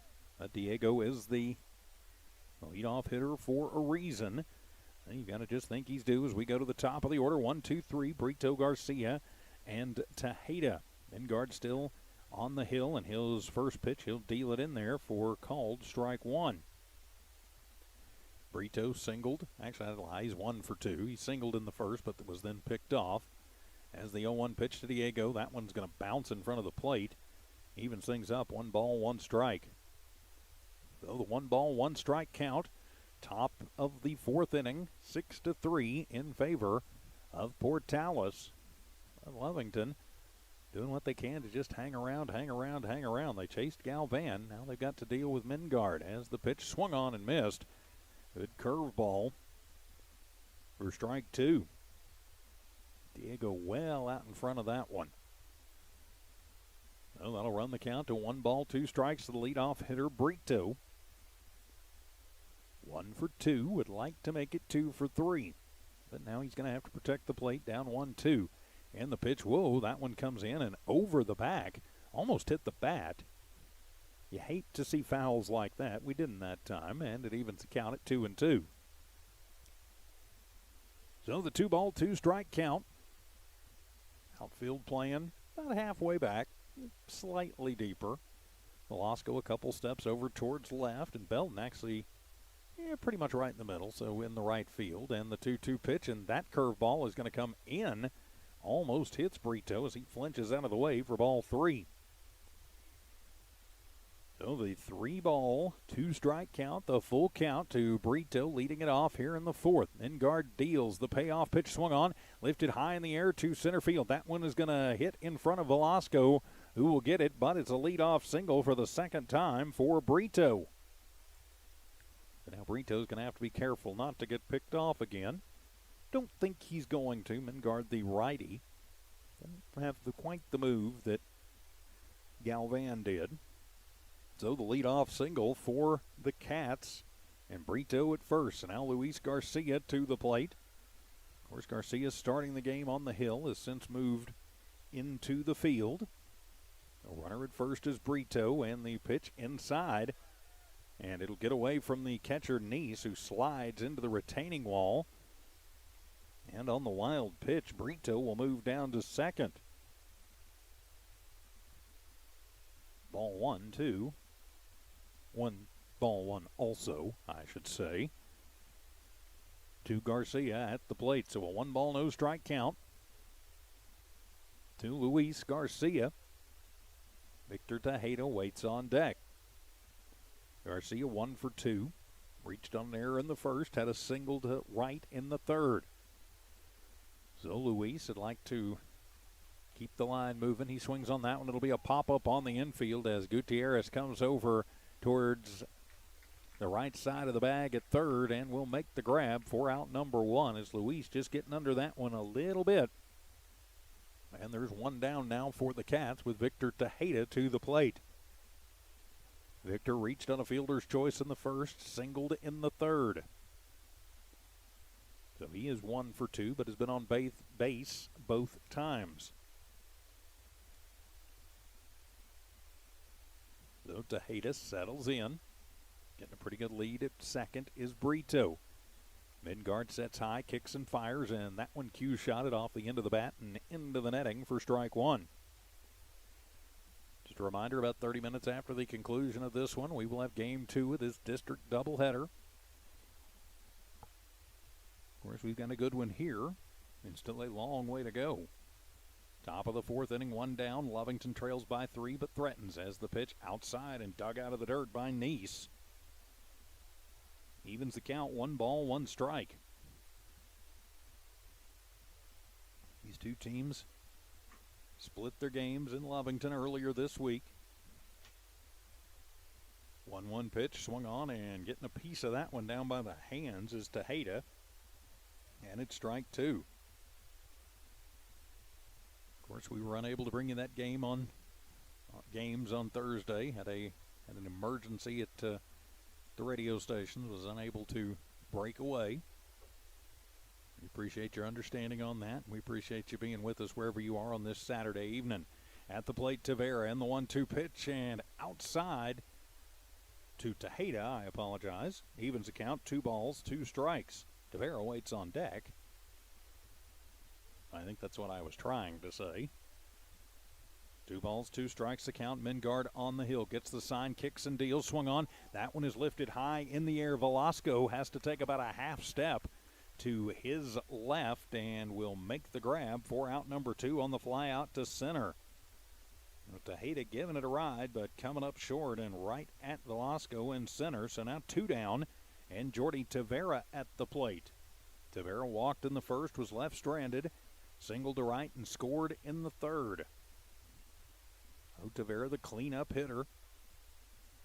The Cats need to take advantage of having a man in scoring position, and got him there with nobody out, but haven't been able to move him. In the first pitch, Jordy hits that one on the hands, and it's going to be knocked down by Price. He'll get it, and he'll underhand it to Mingard, who bobbles it but corrals it and cradles it to his body as he gets to the bag at first. So Tavera is out 3-1 for out number 3. So the Cats put a man in scoring position but can't move him around. We're halfway through this one. The Cats trail the Rams 6-3. This is Wildcat Baseball from the Walmart Digital and One Radio Square Sports. Attention shoppers. Bob's Thriftway welcomes you to Lovington, New Mexico. This week you'll save big on grocery items throughout their store. Save big on produce, household items, bread products, and meats. Every week, Bob's Thriftway has big savings for their customers. Bob's Thriftway is your local hometown grocery store. So for the freshest produce, the best meats, shop Bob's Thriftway, 906 West Avenue D in Lovington. Devon Energy is proud to support the athletic programs of Lovington High School this season. By partnering with local schools in Lovington, Devon is making an investment in the long-term future of the community. Sports teach discipline, teamwork, and leadership. Skills our youth will use to succeed for a lifetime. From the Devon team to yours, Devon Energy wishes you good luck this season, both on the field and in the classroom. Go Wildcats! For the Cats in the top of the fourth, no runs on 1 hit, no errors committed by Portales, and 1 runner left on base. We head to the bottom of the fourth. Portales in the lead, 6-3 over the Wildcats. I'm TJ Miracle, flying solo this evening. Thanks for being with us on the Lovington Sports YouTube channel, on the Lee County News and Sports YouTube channel, and on the Lovington tab at HobbsAmerica.com. It'll be Tellez, Price, and Rains, 4, 5, and 6 due up for Portales here in this bottom half of the fourth inning. So at the halfway point of this one, Lovington would love to get a 1-2-3 inning and get to the dugout quickly. They've yet to have a 1-2-3. They did have a 4-batter inning last time. So Tellez will step in. Marquez still on the hill as Ryan will deal. That one, oopsie, that one slipped. Ball 1. Well, 1 ball, no strike count, just underway, bottom of the fourth inning. Tellez is the hitter. Slightly open stance for the coach's son. Marquez always from the stretch. At the belt, deals the 1-0, and that one just going to miss away. Ball 2. Oh, a 2 ball, no strike count. Outfield playing fairly shallow for Tellez, who's got pretty good pop, as that noon to 6 breaker is going to drop in for strike 1. I think Tellez was not looking for the curveball there. That's a good pitch selection. Be careful you don't hang that one up right there, though. 2-1 pitch, and that one's going to come up and in, and that one's going to nip him in the arm. So another hit batter. That has been a problem for the Wildcat pitching staff in this one. That's the 5th hit batter of the afternoon, and it'll put Tellez on base. Now that'll bring T. Price to the plate. He had an infield single and scored in the first, also an RBI in that first. Then he walked in the second. So Price will step in with nobody out and 1 runner on. Runner is Tellez. He's going to be held on by Tavera over at first. Marquez will check him, now come to the plate, and that one is going to be a great breaking ball. He got Price turning away from it as it nips the inside corner, strike 1. No balls, 1 strike the count. Wildcats trying, not in a jam yet, but trying to keep it from getting there. And the pitch fastball swung on, and that one is off the end of the bat and over to the on-deck circle where it's fielded by Raines for strike 2. No balls, 2 strikes the count. Tellez hit by the pitch, stands over at first. Tavera holds him on, infield at double play depth. Outfield is moved back a little bit for Price. And the pitch to Price swung on, and that one is heading back and almost in the press box. So the count stays 0-2.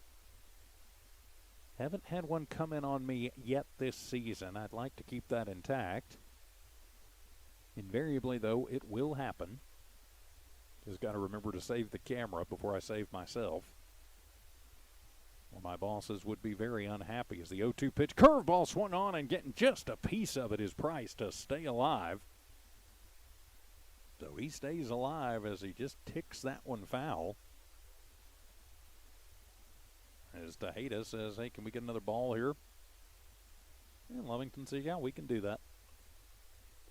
So the coaching staff will fire a new piece of hide out to Marquez. So he's ready to go as he'll set at the belt, checks the runner, and the 0-2 on the way, curveball, and that one is up and away, ball 1. A 1-ball, 2-strike count as the lights come on here at Ram Field in Portales, game 1 of this district doubleheader. A 1-2 pitch on the way as Marquez, the pickoff move, basically scares Tavera back over. He holds on to the ball, and now he'll reascend to the top of the hill. Tejeda, that's up all right in the middle as the runner goes on the 1-2 pitch, and the throw down, and not going to be in time. A good throw from Tejeda, but not in time as Garcia will field it. It'll be a stolen base for Tellez. So that takes off the traditional double play, and it's a 2-ball, 2-strike count. Not really a pitch out to the lefty Price, but it was a little outside to give Tejeda a little bit better shot at getting the throw. This will be the 3rd time this week these teams have played. I think they pretty much have each other's playbooks. And the 2-2 pitch swung on. That's a hard shot. Going to be backhanded by Tavera. Looks over at third and decides to take it himself over to first instead of trying to get the leadoff hitter. So Price will move the runner around. He grounds out to to first. Ground out to number 3 in the position book, I think is what I'm trying to say. What I'm trying to say is there's 1 out, but it moves Tellez over to third. So now another run just 90 feet away for Portales, 1 away. And it'll be Hagen Raines to the plate. Walked and was left stranded in the first, popped out in the second. Good play by Tejeda to get that pop out. And the first pitch to Raines is a breaking ball that's going to duck in and hit the top of the zone, strike 1. No balls, 1 strike the count, 1 down, and a runner at third for Portales. They're up by 3, would like to stretch it. A 1 pitch swung on, and that one is going to be popped up on the infield as moving in is Aceves at second and making the grab for out number 2, Raines, getting under it and swinging up. So quickly 2 down here for Portales. That's good news for the Wildcats. As Caden Gutierrez to the plate, walked, had an RBI in the first, and then was hit by a pitch in the second. So he has yet to have an at-bat in his 2 plate appearances, but he's gotten on both of his plate appearances and has an RBI with no at-bats. I love the way baseball scoring works. And the first pitch to Gutierrez swung on, and that one is fouled back to the screen, strike 1. No balls, 1 strike the count as Portales has ratcheted up their aggression at the plate just a little bit, coming after Marquez. Ryan doesn't have overwhelming stuff. So they're looking for something they can handle as the open stance. Swung on and missed. Good curve ball as Gutierrez swings through strike number 2. Oh, a no ball, 2 strike count. The shadows continue to lengthen over the field here in Portales. So Marquez with 2 away. Deals the 0-2 curveball, and ding-dong. That is the second time this ball game that Gutierrez has been hit. And so that'll put Rams at the corners. And they're going to say that he did not attempt to move, and so that will actually be out number 3. And so on the not attempting to get out of the way of the ball, that will be out number 3. And so we head to the 5th inning with Portales up over Lovington 6-3. This is Wildcat Baseball from New Walmart Digital and One Radio Square Sports. When it comes to your hard-earned money, selecting the right bank is vital. Hi, I'm David Campbell, president of First American Bank in Lovington. First American Bank in Lovington is part of this community. So bank with trusted partners you know, and trusted partners that are part of this area we call home. First American Bank offers all the advantages big corporate banks do, and we do our banking with hometown support and commitment. Choose First American Bank, 19 West Washington in Lovington. We want to earn your trust, then earn your business. General Welding Supply, Inc., the only locally owned and operated welding supply shop in Lee County. Why is shopping local important? There are many reasons. Shopping local keeps your dollar right here in Lee County. The staff at General Welding Supply shops the same stores you do. How about support? General Welding Supply supports local by sponsoring schools and youth sports. Shop General Welding Supply in Hobbs and Lovington. General Welding Supply, a proud supporter of Lovington sports. Find them fast in names and numbers. For Portales in their half of the 4th, they get no runs, no hits, no errors, and nobody left on base. We head to the 5th inning, leading it off for the Lovington Wildcats. It'll be Damian Ortiz. It'll be followed by Jonathan Aceves, then Gilbert Sanchez, 5, 6, and 7 due up. So through 4 in this one, line score thus far, 6 runs on just 2 hits for Portales. They've committed 1 error, and they've left 7 runners on base. For Lovington, 3 runs on 6 hits. They've committed 3 big errors, and they've also left 7 stranded. So now it'll be Ortiz to the plate. Damian struck out in the first, then was hit by a pitch with the bases loaded, so he's got an RBI. He's officially 0 for 1 in the ball game. Mengard still on the bump as he'll deal to Ortiz, and the first pitch is going to hit the outside corner for strike 1. I changed the sides on the scoring bug here. There we go. 0-1 pitch on the way, and that fastball going to run away. Evens the count, 1 ball and 1 strike. So a 1 ball, 1 strike count. Ortiz at the plate. Right now, Portales doubling up on the Cats by a score of 6-3. We look towards 7 o'clock here in the Mountain Time Zone. 1-1 pitch swung on, and getting just a piece of that one is Ortiz. Damian likes him inside. Maybe a little bit low to be in his wheelhouse, but he took a pretty good cut at it. Got a piece of it, 1-2. Mengard deals the 1-2, and that one is just going to miss outside. Evens the count at 2-2. The Portales faithful, kind of a groan going up. Well, it was probably a little far off. Moves it about another half-inch in. It's not, but the 2-2 pitch swung on, and that's a chop shot. Going to be handled on the bounce by Gutierrez. Double clutches, fires across to Price at first in time for the out, and slipping and tripping on the base is Ortiz, and he had a little bit of a plant down there. You certainly hope that he's okay. You're scoring at home. It's 5-3 for out number 1, but that is secondary as to Ortiz as he is up and he is hobbled. I think he caught his foot on the bag and went into the dirt behind the bag. You certainly hope that he's okay. Hopefully he'll be able to just walk it off. It's his dad going over to check on him in the dugout, so hope he's okay. Would be a big loss for Lovington if he can't return. So Jonathan Aceves will step in. Aceves 0 for 2 in the ball game. He'll face Mengard, and that one's going to get well away. But nobody on, so no harm, no foul on ball 1. A wild pitch by any other name. And I can't help it. I've got to do the Harry Doyle just a bit outside. the immortal Bob Euchre from Major League. And the 1-0 pitch swung on, and that one's up into the netting. Evens the count, 1 ball and 1 strike. So the 1 ball, 1 strike count. Cats trailing 6-3. There's 1 down. We are in the top half of the 5th inning. Jonathan Aceves at the plate after the ground out by Ortiz. So bases are empty, and the 1-1 pitch from Mingard. That's a fastball in the inside corner. Pretty good pitch there that Aceves watches into the glove for strike 2. So now Jonathan really going to have to work on protecting the plate. Lovington needing base runners here in the top of the 5th. And the 1-2 pitch on the way, and in there, called strike 3 as Aceves is rung up for the 3rd time in the ball game, and there are 2 down here in the top of the 5th inning. 5 strikeouts for Portales pitching in this one. And now Gilbert Sanchez to the plate. Sanchez,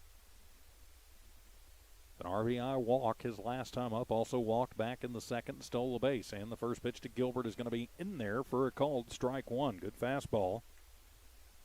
Lovington needs to get the sticks going a little bit more aggressively here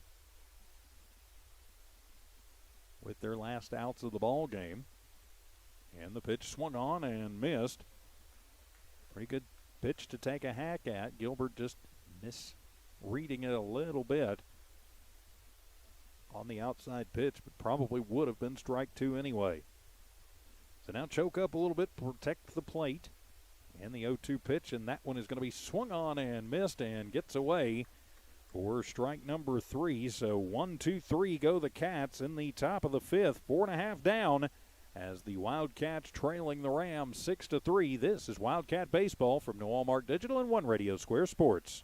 Introducing a smarter, easier way to manage your Lee County Electric account. It is called SmartHub. Now you can pay your bill anywhere, anytime, with 24-hour access to your account. It is free and simple to use. Just search for the SmartHub app on your cell phone or device and download the free app, or go to our website at lcecnet.com and look for the SmartHub logo to view your account or pay your bill online. Managing your Lee County Electric account conveniently and securely with SmartHub. Lee County Electric, owned by those we serve. It's no secret, at some point you'll have a question or need to replace or fix something on your vehicle. Whether your vehicle's new or ancient, Lovington Auto Supply is your trusted advisor when you need dependable auto parts. Not only do they have the parts you need, they have real answers to your real automotive questions, and that helps keep your vehicle running longer and stronger. Quality parts, helpful people. Lovington Auto Supply, 217 West Avenue D in Lovington, your Napa Auto Store. The Cats go 1, 2, 3, no runs, no hits, no errors, and nobody left on base as we go to the bottom of the 5th inning. Portales right now leading the Cats by a score of 6-3. I'm TJ Miracle. Thanks for being with us on all of our channels here this evening. A little doubleheader baseball from New Allmark Digital, One Radio Square Sports on HobbsAmerica.com, the Lovington Sports tab, also on the Lee County News and Sports YouTube channel, and on the Lovington Sports YouTube channel. We'd appreciate a subscription on that Lovington Sports YouTube channel. If you would be so kind as to do that, we would appreciate it. Daniel Galvan leads it off. He'll be followed by Damian Pierce. Then it'll turn over to Chandon Neese. So it is 8, 9, and 1 due up. Actually, it'll be Mingard batting. This will be his first plate appearance, and the first pitch is outside to Mingard, ball 1. So Mingard, taking over on the hill, is taking over for Galvan at the dish, too. It's 1 ball, no strike count. Marquez still on the hill for the Wildcats. Has come in and done a pretty good job. And the 1-0 pitch swung on, and that's a little chip shot off the end of the glove, and a bad underhand toss by the first baseman, Tavera, to a charging Marquez. If the throw's on time, it's good, but it'll be the 4th error of the ball game, and that will put Mingard on the E4. Mingard with pretty good speed over there. Jordy decided he didn't want to get in the foot race. Tried to underhand it to Marquez, but it was off of the mark. I think we may have a courtesy runner coming into the ball game for the pitcher Mingard. Damian Pierce, the DH, waits to step in. Again, we're waiting to find out what's for sure what's going on. Mingard has not come off the base paths yet. Reminder, about 30 minutes after the conclusion of this one, we will have game 2 of this district doubleheader. And then on Tuesday afternoon, scheduled for 4:30, assuming we can get umpires, we will have the final games of the season for Wildcat baseball. With the Artesia Bulldogs coming to town, Lovington looking to play spoiler. I believe Artesia has already wrapped up the district crown, but Lovington could get a split, or even better yet, sweep them at our place. Might knock them down in the rankings just a little bit. I'm not sure what all that one was about, but Mingard will stay over at first as double check, make sure it's still going to be Pierce coming to the plate. Nope, we will have a new batter. That's going to be Dason Davis coming into pinch hit. So Davis coming into pinch hit for the DH. I don't know if he'll be at the new DH or if he'll be going out into the field, but Davis is the hitter, so this will be his first plate appearance of the evening. Comes with nobody out in the bottom of the 5th inning. And a pickoff attempt and back in safely is Mingard under the tag of Tavera. Mingard reaching on the error.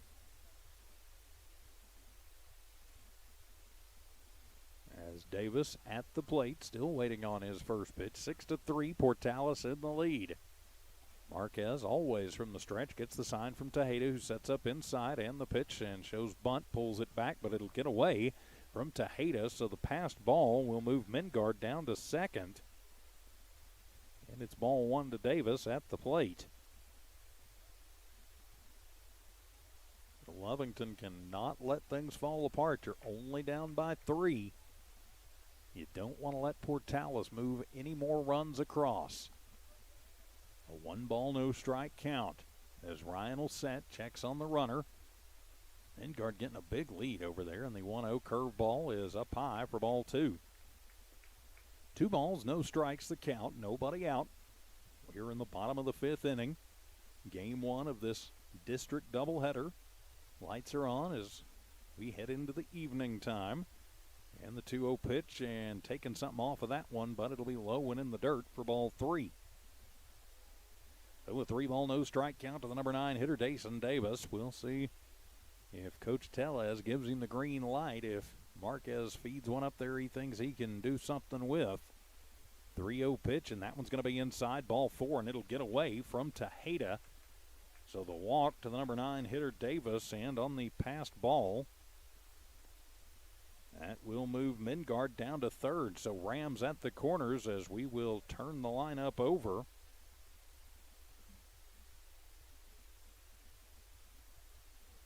For number 21, we do not have a number 21 on the roster. I believe that's Nice as the runner goes on first movement, and Davis will move to second on defensive indifference.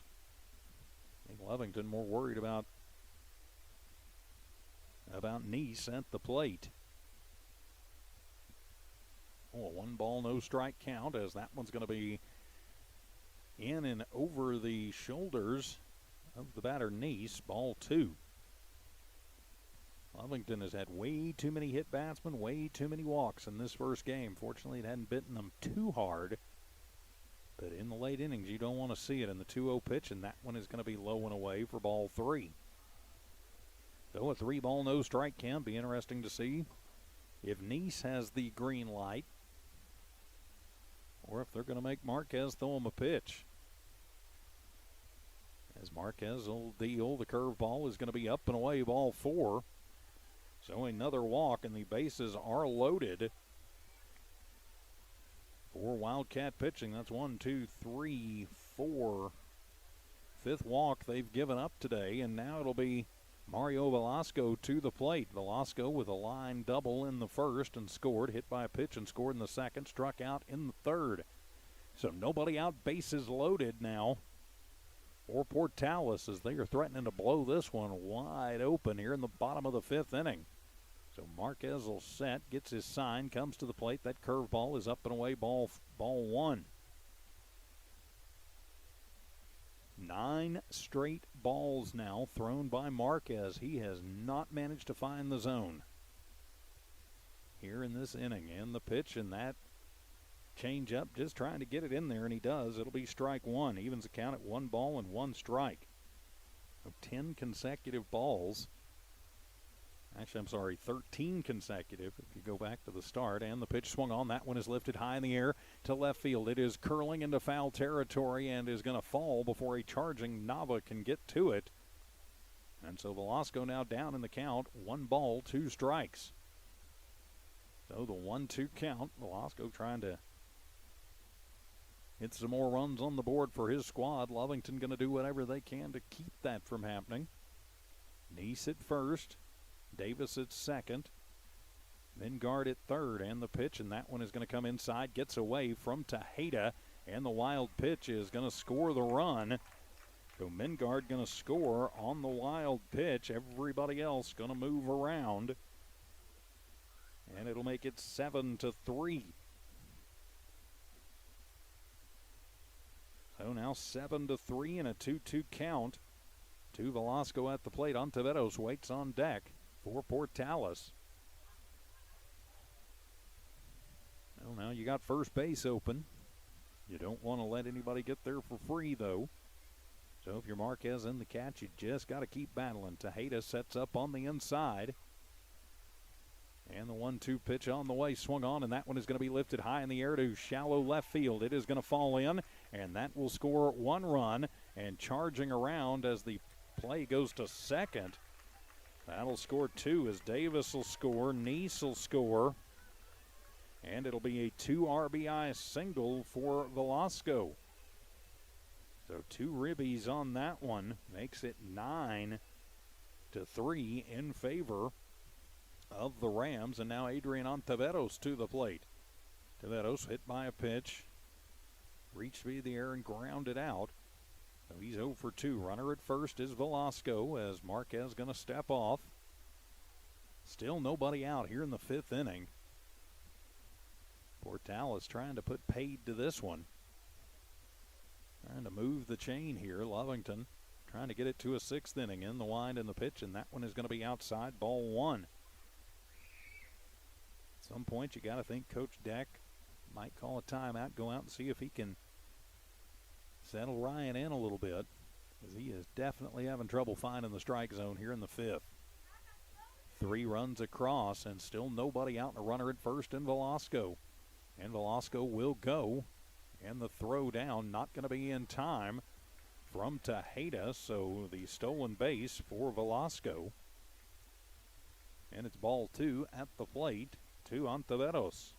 Josiah Tellez waits on deck for Portales as they try and do more damage here in this bottom of the 5th inning.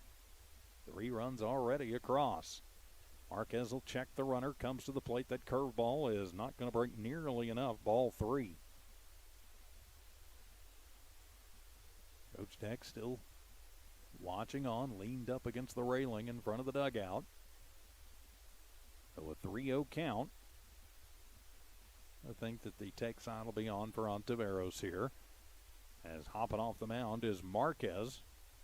Garcia was holding on and keeping Velasco honest over there, but wasn't covering. It's a good thing Marquez didn't let that one fly. Velasco, pretty good lead. He'll get a huge secondary lead here in a moment. And the 3-0 pitch, curveball swung on. That's a chop shot up the middle. It's handled on the bounce. Aceves to first. Is it in time? Yes, it is. 4-3 for out number 1. It will move Velasco over to third, though. So there's 1 down, as now it'll be the cleanup hitter, Josiah Tellez, to the plate. Tellez hit by a pitch and scored in the first. Had an RBI ground out in the second. Was hit by a pitch in the fourth. So officially 0 for 1. But he does have an RBI and a stolen base in this one. So that'll be the cleanup hitter, Tellez, with Velasco standing at third. And the pitch, breaking ball up high, and that'll be ball 1. You're the Cats, and Marquez in particular. You just got to throw the strikes and trust your defense behind you. They've tightened it up after a couple of kind of shaky innings and taken a little bit off of that one. And Tellez trying to put it out of the park, I think. A massive swing comes up empty and evens it up at 1 ball and 1 strike. 1 ball, 1 strike the count. Runner at third is Velasco. 3 runs across for Portales here in this bottom of the 5th. 1-1 pitch on the way. Tellez chops that one past a diving Ortiz at third and out into left field. And so that'll score Velasco from third, and it's an RBI single to left for Tellez. And now it's 10-3 in favor of Portales, and it'll be T. Price to the plate. Price, an infield RBI single in the first and scored, walked in the second, grounded out in the fourth. So he is 1 for 2 with a run scored and a ribby. As Tellez went ahead and moved down to second on the ground out. So he goes to second after the single, and the pitch is up and away, ball 1 to Price. Price, the lefty first baseman for Coach Tellez and this Rams squad. Marquez checks on the runner. Now he brings the 1-0 to the plate and took something off of that one. The changeup gets Price over the top of it, evens the count, 1 ball, 1 strike. So the 1 ball, 1 strike count. Portales has stretched this from a 3-run lead to a 7-run lead just like that. Still only 1 away and a man in scoring position. 1-1 pitch on the way from Marquez, and that one is inside as Price has to bend out of the way of that one, playing twister. I think that's T4, right shoulder green, something like that. It's ball 2. So a 2 ball, 1 strike count. Marquez struggling here in the 5th, and the pitch 2-1, and that one's going to be in there, called strike 2. Nice pitch there from Marquez. You know, he's struggling out on the hill. He is still fighting. Trying to give his team a chance to come back in the 6th and 7th. And trying to keep 3 more runs from coming across, so we have a 6th and a 7th. 2-2 pitch on the way, and curveball swung on and missed. Ring him up and sit him down. Price goes down swinging. Second K of the ball game for Marquez, and there is 2 down. Here in this bottom half of the 5th inning as Hagen Raines will come to the dish. So Raines will settle in the open stance from the right side. Runner at second is Tellez. And the pitch to Raines as that one's going to come inside as he skips out of the way of it. Ball 1. Well, 1 ball, no strike count. Cats trying to get out of this inning without any more damage being done. Portales' bats have come to life just a little bit as the 1-0 delivery, and that one is going to be up and away, ball 2. Oh, a 2 ball, no strike count. The sun goes down, the temperature falling just a little bit, down to around 90. Compared to 100, it feels pretty pleasant with a little breeze. So a beautiful night for baseball as the 2-0 pitch, and that one is going to run outside for ball 3. Oh, a 3 ball, no strike count. And again, got to think the take sign would be on. And Coach Tellez may have told Raines, if you find something you think you can drive, go ahead and take a hack at it. And the 3-0 delivery on the way, and he did have the green light, and he did get one he could hack at. It's back, and that one is going to be off of the fence. That will cash in Tellez as Raines heads to second. He has got an RBI stand-up double. As Raines got all of that when the wind is blowing out a little bit. He probably gets that one completely out of there. But that'll make it 11-0 on the RBI double. So now it'll be Caden Gutierrez to the plate. Gutierrez walked and had an RBI in the first, was hit by a pitch in the second, and was hit by a pitch in the fourth, but called out for not trying to move out of the way of the ball. Turning into the ball instead of away from it. So it was called out, and we will have a pitching change as going in and taking over on the hill for the Lovington Wildcats will be Diego Brito. So Brito on in relief, trying to put the fire out with a potential winning early run at the plate. So we will take a timeout to be back. This is Wildcat Baseball. We're the pharmacy that you've trusted for over 75 years. Being open for that length of time can only happen with consistency, service, and local engagement. Now Pharmacy has supported the local youth and City of Lovington for over 75 years. When you need a pharmacist, you can trust that Now Pharmacy will be there for your needs. Go by Now Pharmacy located at 122 West Adams in Lovington today.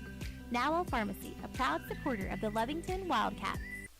Looking for tubing testing and scanning in the Permian Basin? Call Empire Services. Empire's been in business since 2012 and has maintained the professional and dependable service company for tubing testing and scanning. Empire Services, a proud supporter of all Lovington High School athletics. The team at Empire Services wishes the Cat athletes the best of luck this season. Don't forget, if you're in need of tubing testing and scanning, call Empire Services at 575-318-6465, 318-6465. Hey, all you Lovington Wildcat fans! Lovington sports are in full swing, and at the Lovington schools, they'd like for you to come out and cheer on the Lovington Wildcats. Lovington Schools is the best district in all of Lee County. For more information on the Lovington Schools, please log on to lovingtonschools.net. And don't forget to support the Lovington Schools and the Lovington Wildcats.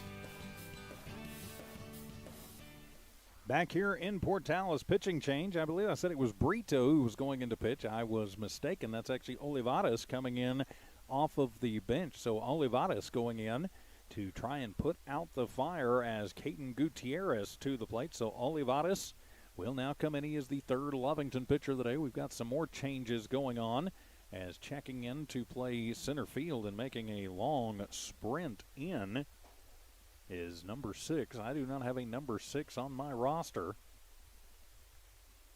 And I do not believe there was a number 6 on the roster I was given beforehand, so I'll do a little checking as time allows. So into the ball game as Gutierrez will step in.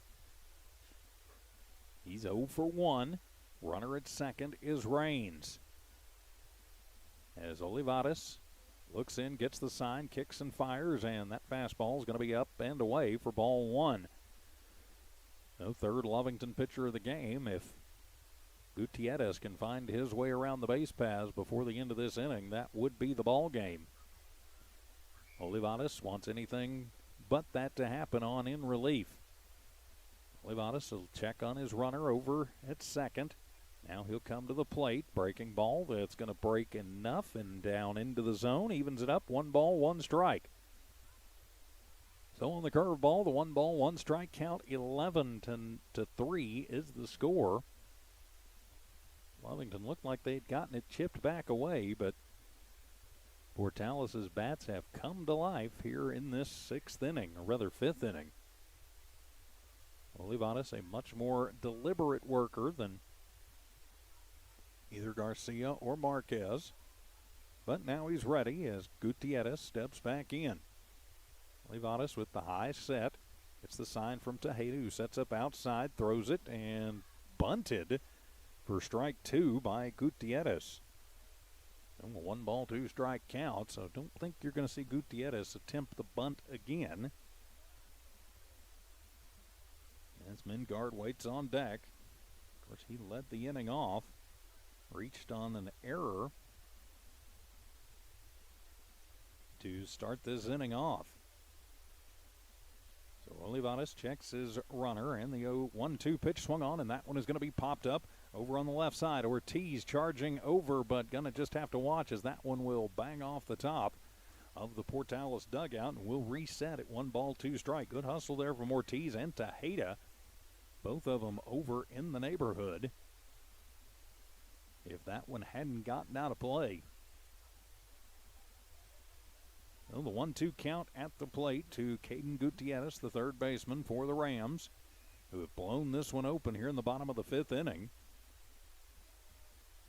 So now Olivares, first batter he's faced. He's up on him, 1 ball, 2 strikes. Runner at second is Raines. He'll reset at 1-2. The open stance for Gutierrez. Outfield playing pretty deep. And the 1-2 pitch swung on. That's a chop shot. And diving over is Ortiz. Gets to it. Tosses across the diamond. Is it in time? Yes, it is. 5-3 for out number 3. Ortiz with the big arm for the third out of the inning, but the damage is done as 5 more runs plate for Portales. We head to the 6th. Portales 11, Lovington 3. This is Wildcat Baseball from the Walmart Digital and One Radio Square Sports.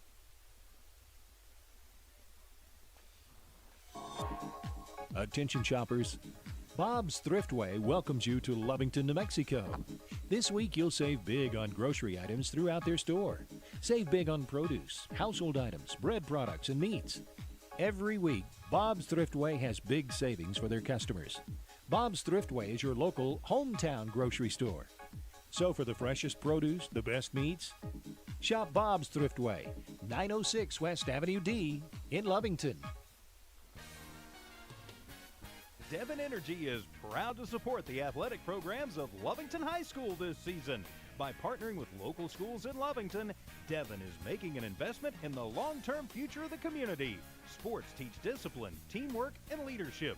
Skills our youth will use to succeed for a lifetime. From the Devon team to yours, Devon Energy wishes you good luck this season, both on the field and in the classroom.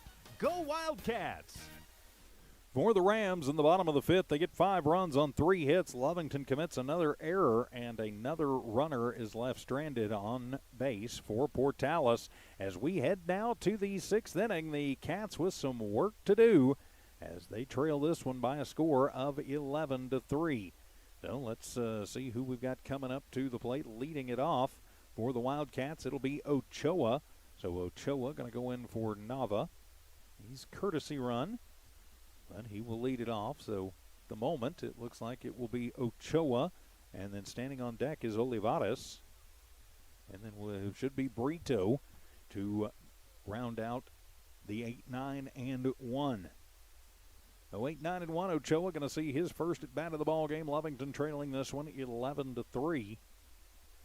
So an 8-run deficit as Coach Dak putting in some of his younger players to see what he's got. About 30 minutes after the conclusion of this one, we will, of course, have game number 2 for you from here in Portales. A doubleheader night. And Mengard will kick and fire, and it'll be in there, called strike 1 to Ochoa. So a 0-ball, 1-strike count. As Ochoa backs out momentarily, now he's back in. Mengard ready to go on the 0-1 pitch, fastball outside corner, strike 2.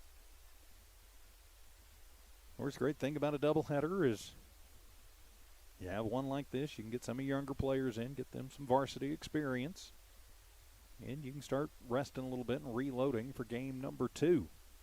It will be a whole new ball game, and the 0-2 is going to miss inside, and it'll be ball 1. So the 1-ball, 2-strike count. Velasco still about a step or 2 over towards left center. Belden quite a bit over towards right. Huge hole there, and the 1-2 pitch, that's in the dirt. Evens the count, 2 balls and 2 strikes. So the 2-ball, 2-strike count to Ochoa, leading it off here in this top half of the 6th inning. An 8-run lead for Portales.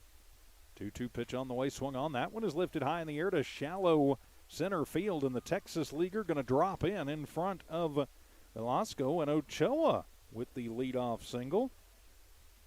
Doesn't matter if it's a Texas leaguer, it is still a single for that young man. Is now Olivares, who came in relief on the rubber. He's going to step to the plate. So his first at bat as he bats for Marquez, who was 0 for 2. So now Olivares would like to help his standing as Ochoa will run down, and he'll be safe standing up. The throw from Neese, pretty good throw, but not going to be nearly in time to get the speedy Ochoa. And it was called strike 1 to Olivares at the plate. So a 0-ball, 1-strike count. Runner at second is Ochoa. As Mengard sets and the 0-1 pitch swung on, and that one is going to be foul tipped for strike 2. So a 0-ball, 2-strike count to the number 9 hitter, Olivares. On in relief on the hill, and his first at bat of the day. Bats for Ryan Marquez. A 0-2 count on a pretty evening here in Portales. And the pitch, and that breaking ball is in there, called strike 3 as Olivares goes down looking. 7th K of the ball game for Portales pitching. So that'll turn it over as Diego Brito to the plate. Diego 2 for 3 on the afternoon. A couple of singles in this one. Single here might cash in the speedy Ochoa. And the first pitch, and that one is going to be outside, backhanded by Neese. Nice job to catch it and keep it in front of him and to keep Ochoa stapled over at second. It is ball 1, no matter how you look at it. Lingard working quickly as the 1-0 pitch, breaking ball up high, ball 2. So a 2-ball, no strike count to the reliably hitting Diego Brito.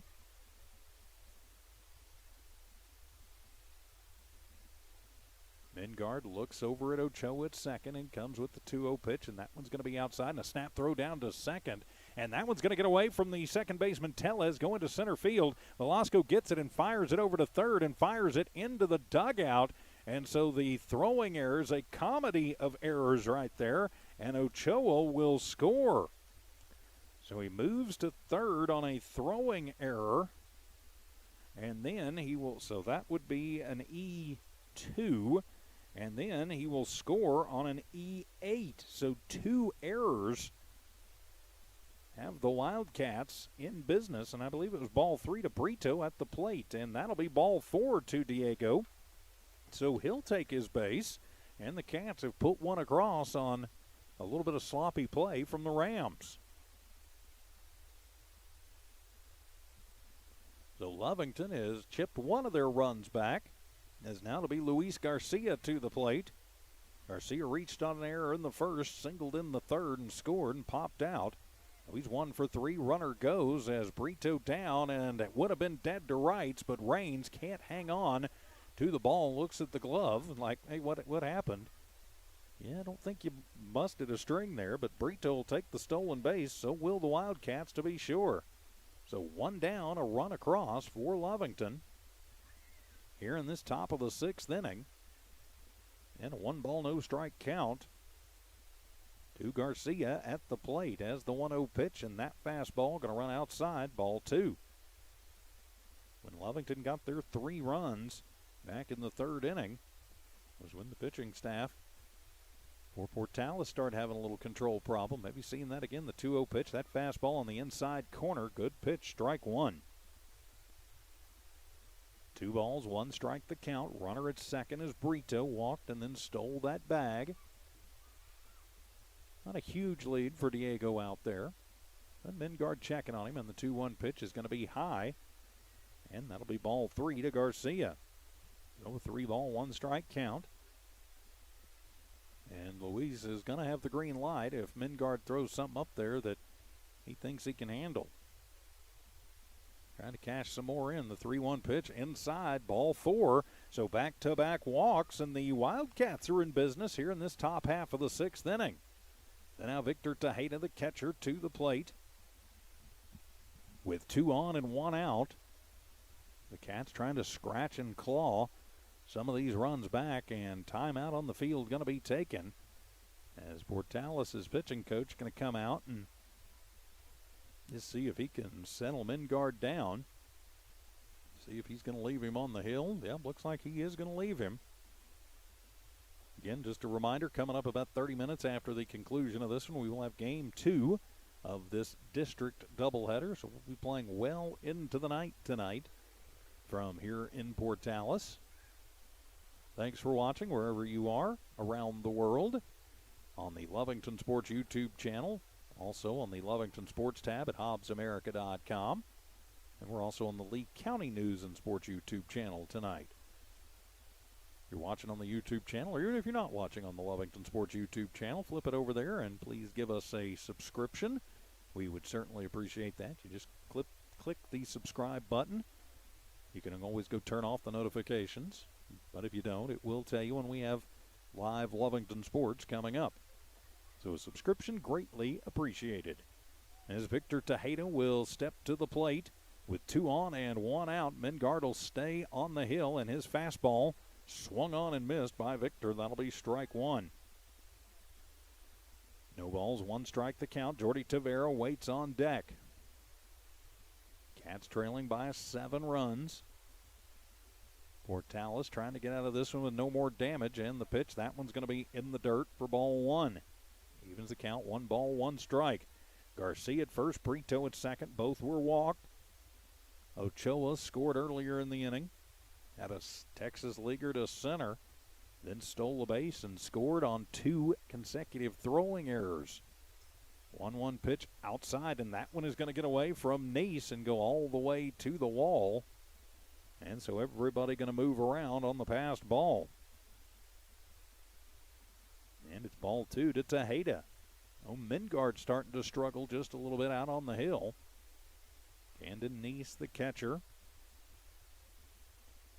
trying to settle his battery mate down. So 1 out, runners at second and third for the Cats. And the 2-1 pitch, and that one's going to bounce, and that one is going to get away from Neese. As on his horse is Brito. He is going to come in. That one, since it bounced off the plate, it will be a wild pitch. And so Lovington taking advantage of the wild pitch to get another run on the board. It was ball number 3 to Victor, as Luis will move down to third. So 2 runs across for the Cats as they cut it to just a 6-run lead for Portales. 11-5 our score. So the Cats not going away, scratching and clawing. 3-1 count to Tejeda at the plate. Mingard will fire, and that one will be outside. Ball 4, and that'll put Cats at the corners. And here comes the pitching change as Portales heading out, and that will do it for Mingard. If I had to guess, yes, it will. So Lovington has scratched 2 across here in the 6th as Mingard, his night is going to be over with the pitching change. We'll take a timeout. This is Wildcat Baseball from the Walmart Digital, One Radio Square Sports. When it comes to your hard-earned money, selecting the right bank is vital. Hi, I'm David Campbell, president of First American Bank in Lovington. First American Bank in Lovington is part of this community. So bank with trusted partners you know, and trusted partners that are part of this area we call home. First American Bank offers all the advantages big corporate banks do, and we do our banking with hometown support and commitment. Choose First American Bank, 19 West Washington in Lovington. We want to earn your trust, then earn your business. General Welding Supply, Inc., the only locally owned and operated welding supply shop in Lee County. Why is shopping local important? There are many reasons. Shopping local keeps your dollar right here in Lee County. The staff at General Welding Supply shops the same stores you do. How about support? General Welding Supply supports local by sponsoring schools and youth sports. Shop General Welding Supply in Hobbs and Lovington.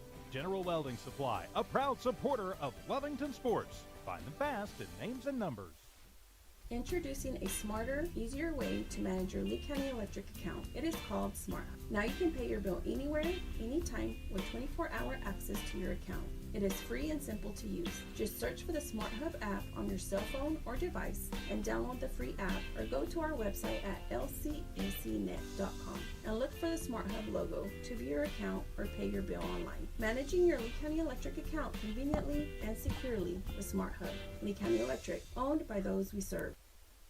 Back here in Portales at Ram Field as Nunez will take over as the new pitcher. So the Cats threatening. They have cut it down to a 6-run lead as Jordy Tavera will step in. It'll be the first one that Nunez will face as the righty's first curveball is going to go out of play and into the parking lot for strike 1. I remember to update the bug there. Okay, there we go. Yep, strike 1. To Jordy Tavera, the cleanup hitter for the Cats. Runner at first is Tejeda. Runner at second is Garcia. And it's a no-ball, 1-strike count to Tavera at the plate. And he sets up on the outside, swung on, and that one is going to be fouled off for strike 2. So a no-ball, 2-strike count. Portales trying to get out of a bit of a jam.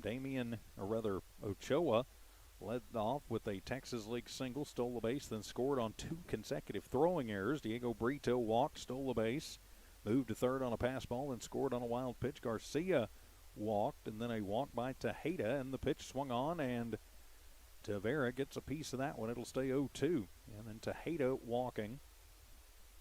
And his courtesy runner is over at first. I'll check that number for you quick as I can. So that'll be Weiser over at first. Number 2 for the Wildcats. So Weiser at first, Garcia at third. Moved to second on the pass ball. Then moved to third on the wild pitch. In the walk by Tejeda. And his courtesy runner Weiser is Nice going to go out and talk to Nunez. As this game, once moving at a pretty fair clip despite all the runs, is now slowed down to an absolute crawl.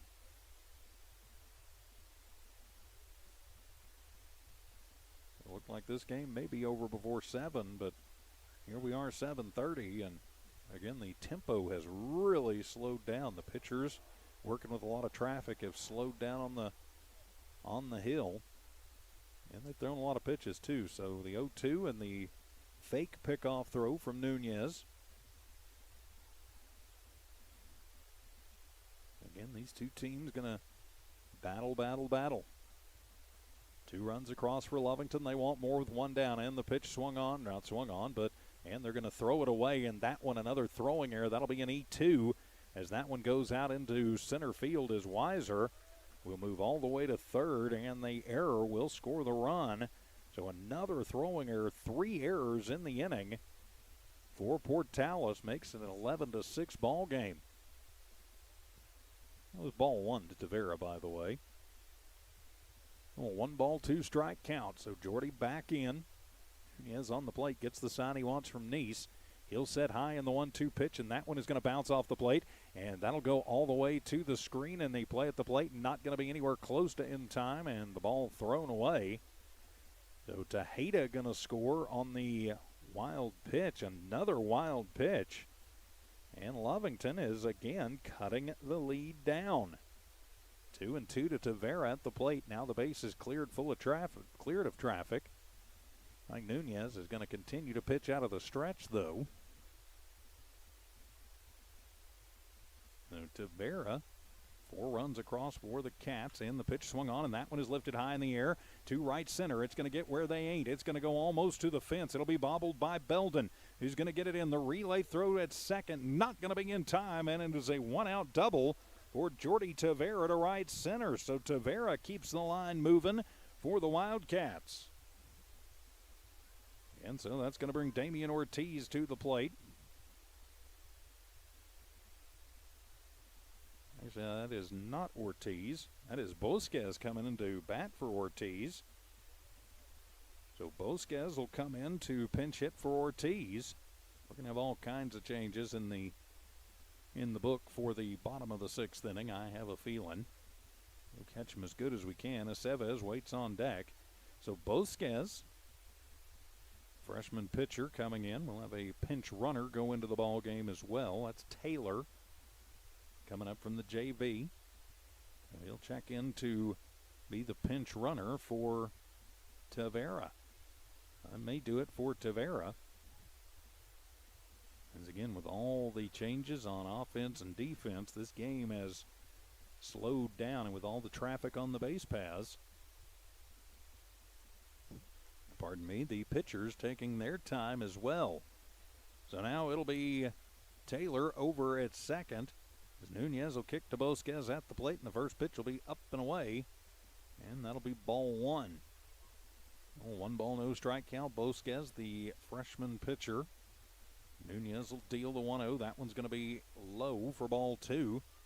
Nice having to go down on the knees to knock that one out. Tosses it back and gets away from Nunez, but Taylor stays over at second. Didn't get far enough away from him to move him around.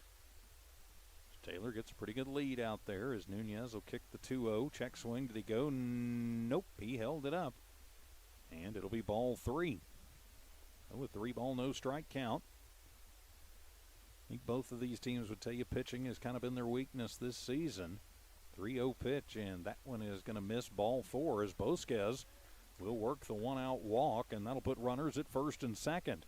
So now it'll be Aceves to the plate. Jonathan is got to be due. He is 0 for 3 and has struck out all 3 times. Waiting on deck is Gilbert Sanchez. So Aceves to the plate. Bosquez at first. And now Taylor running at third, or rather at second. And we'll have another sub coming in as Gonzalez, number 13, going to check into courtesy run, or rather to pinch run for Bosquez, who worked the walk.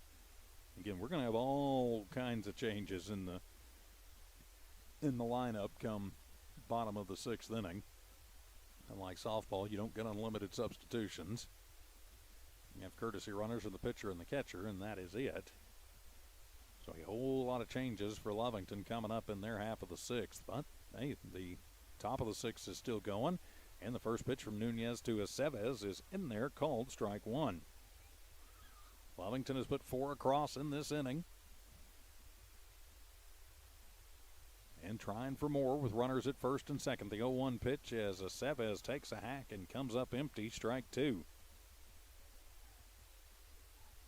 Lovington can keep the line moving.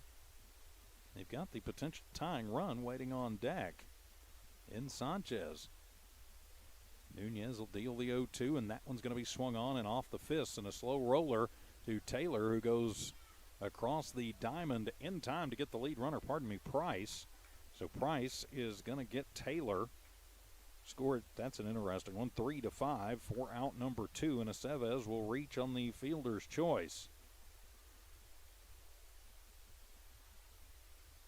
And normally you just tap on the bag, but they chose to go after the lead runner, and it works. Now Gilbert Sanchez, the 9th hitter of the inning, comes to the plate for the Wildcats, but 2 outs, 2 on. Aceves at first, Gonzalez at second, and the pitch is going to be outside to Gilbert, ball one. 1 ball, no strike count as the Cats have turned the line up, and that one's going to be ball 2. Skips in the dirt, but Neese will backhand it. And it's a 2 ball, no strike count. So 2-0 the count. Cats trailing by 4 here in the top of the 6th, but they've put 4 on the board, as this one has gotten just a bit sloppy. 2-0 pitch, and that one is going to be in the dirt and away, ball 3. Again, the pitchers losing a little bit of command of the zone and having to deal with a lot of traffic. Nunez, 3rd pitcher of the afternoon, now evening for Portales. He'll deal the 3-0, and that one's going to be up and in for, that should be ball 4. All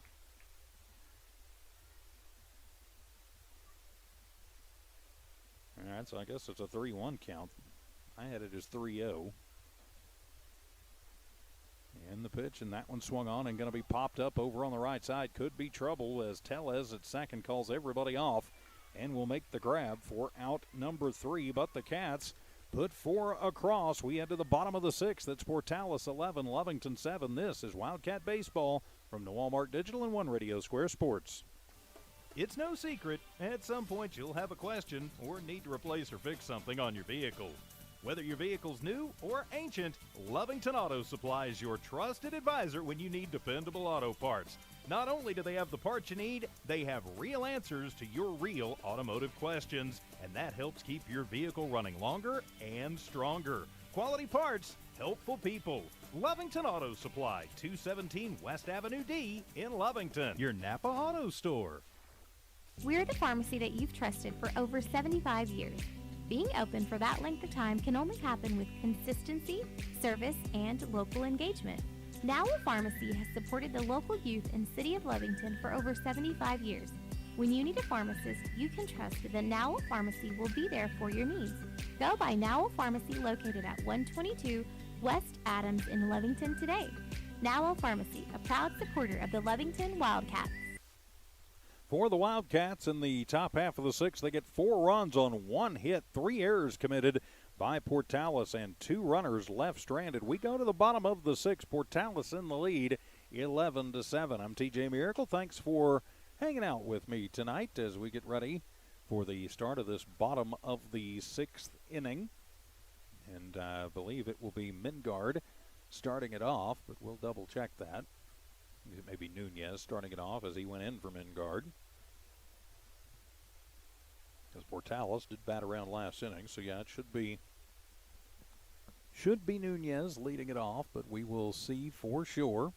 This is the throw down to second.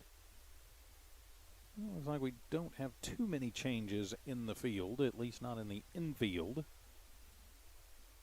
Bosquez will be on to play first. He goes in for Tavera. So Bosquez over at first as Nunez will step in. So Nunez, who took over on the hill, this will be his first at bat of the ball game. And he will face off. Olivares still on the hill. It'll be his to finish out. So Olivares comes set. Always from the stretch, and he sets high, and he'll deal the curve ball high for ball one to Nunez. A 1-ball, no strike count. The 1-0 count, Nunez at the plate. Olivares, a much more deliberate worker. And the pitch swung on, and that one is going to be popped up over on the right side. Going to get out of play and between the stands. And even up the count, 1 ball and 1 strike. Again, these games originally scheduled for 11 o'clock this morning, but due to the state umpire shortage, it'll be pushed back to 4:30. Umpires having to come in from Roswell. Their games went late. We didn't get this one underway till about 5:30 this afternoon. But glad to be with you, no matter how long it took. A 1-ball, 1 strike count. Olivares gets his sign. Now he'll deliver to Nunez at the plate, and that one is going to be away for ball 2. So the 2-ball, 1 strike count. Again, Olivares, a much more deliberate worker than either Garcia or Marquez. Tejeda sets up on the outside. And Olivares deals the 2-1 outside, ball 3. Well, the 3-ball, 1 strike count. Olivares, of course, always pitching from the stretch. I find it a bit interesting. He's always looking back at second like he's checking on the runner. And the 3-1 will be outside, ball 4. So the leadoff walk earned by Nunez has a runner at first, and now that'll bring Dason Davis to the plate. Davis's last time up, he walked and scored on an RBI single by Velasco. Now Davis, a lefty, settles into the left side box. Runner at first is Nunez. As Olivares going to look in, get his sign from Tejeda. He's going to check the runner and deals to Davis at the plate. Swung on, and that one is hit high in the air to deep right field. Going back is Marquez and making the grab at the track. Davis getting underneath of it and giving it a ride, but coming up short, and so it'll be a fly out to right. And there is 1 down here in this bottom of the 6th inning. So that'll turn it over with Chandon Neese. Actually, we'll have a pinch hitter come into the ball game for Neese. It'll be Herrera, number 42. Herrera going to see his first at-bat of the ball game. Again, both coaches opting to pretty much empty their benches. Mario Velasco waits on deck. So the coach Tellez playing with the bottom and the very top of his order, but keeping the heart of his lineup pretty much intact. 11-7 the score. The Cats trailing the Rams in this one. Runner at first is Nunez, who worked the leadoff walk. Then it was a fly out by Dason Davis, and now Herrera to pinch hit for Neese. His first at bat of the day as Olivares looks at the runner over at first. Now he'll come to the plate and took something off of that one, and Herrera swinging over the top for strike 1. No balls, 1 strike is the count. Bottom of the 6th inning, an 11-7 score. Cats trailing. Nunez at first, pretty good lead. He's being held on over there by Bosquez. As Olivares comes with the 0-1, that breaking ball is going to break Noon to 6, but not enough. It'll be high and inside. And even things up at 1 ball and 1 strike. So the 1 ball, 1 strike count. Herrera at the plate.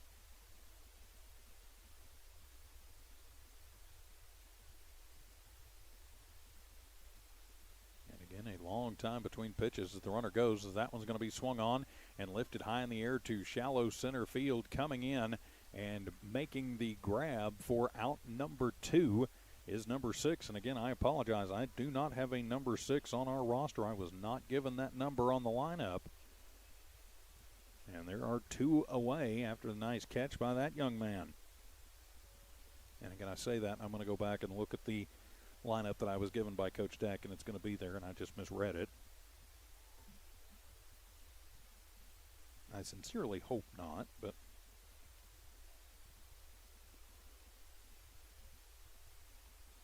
actually 6, I do lie. It was Sanchez. Forgive me, that is Sanchez. Okay.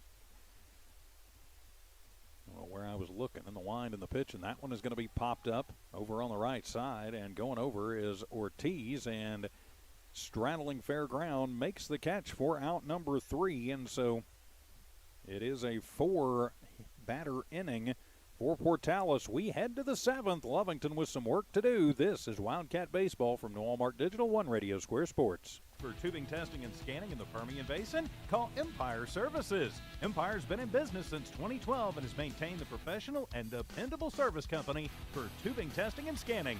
Empire Services, a proud supporter of all Lovington High School athletics. The team at Empire Services wishes the Cat athletes the best of luck this season. Don't forget, if you're in need of tubing testing and scanning, call Empire Services at 575-318-6465, 318-6465. Hey, all you Lovington Wildcat fans! Lovington sports are in full swing, and at the Lovington schools, they'd like for you to come out and cheer on the Lovington Wildcats. Lovington Schools is the best district in all of Lee County. For more information on the Lovington Schools, please log on to lovingtonschools.net. And don't forget to support the Lovington Schools and the Lovington Wildcats. Back here in Portales in the bottom of the 6th inning. Portales, no runs, no hits, no errors committed by Lovington, and 1 runner left on base as we head to the top of the 7th. Another new pitcher checking into the ball game for the Rams of Portales, and their new pitcher is going to be Hagan Rains. So Rains going to move over from short to start pitching. So Rains on to the hill. We'll see who they put in at shortstop. Maybe they just moved Nunez over there. Waiting to double check on those numbers. I'm TJ Miracle, by the way. 11-7 is our score. Lovington trailing by 4. Looks like actually they may be moving Gutierrez over. So I think they're going to put Nunez at third. Yes, they are. So Nunez to third. And Gutierrez to short. So I think we've got that all straightened out. So Rains now pitching. He's the 4th pitcher of the evening for Portales. Knee still behind the plate. Price, Tellez, Gutierrez, Nunez first to third, and Ontiveros, Velasco, and Belden left to right. Though leading it off for the Wildcats, it will be Ochoa. Ochoa singled, scored an inning ago. So his second at bat, he's 1 for 1. And the first pitch from Rains is going to run outside corner, called strike 1.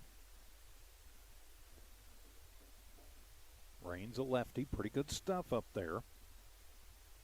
So Coach Tellez going, nope, we're not going to mess around anymore. We're going to go ahead and get this one over with. Ball 1 now to Ochoa. So 1-1. Rains the sign he wants from Neese, and kicks and fires, and the fastball runs that one by Ochoa, who takes a pretty good cut at it, but is now down 1 ball and 2 strikes. So again, the 11 runs put on the board by Portales on just 5 hits. Way too many walks and hit batters as the 1-2 pitch, whoa, up and in. That one's slipping out of Rains' hand and coming up over the head of Ochoa. Evens the count at 2-2. That is one thing about Rains. He has good stuff, but you're not always exactly sure where it's going. So the 2-ball, 2-strike count. Rains is ready, and the 2-2 pitch fastball swung on. That one is going to be popped up over on the right side. Price into foul ground in front of Lovington's dugout and will make the grab. So the pop out in foul territory. Wished he wouldn't have turned his glove around and used 2 hands. The old first baseman in me cringes when I see that. Well, he made the catch, and it'll be out number 1. So that'll bring Olivares to the plate. He went in place of Marquez and struck out his last time up. So Lovington down to their final 2 outs as the fastball is going to be at the letters, called strike 1 to Olivares. So no balls, one strike.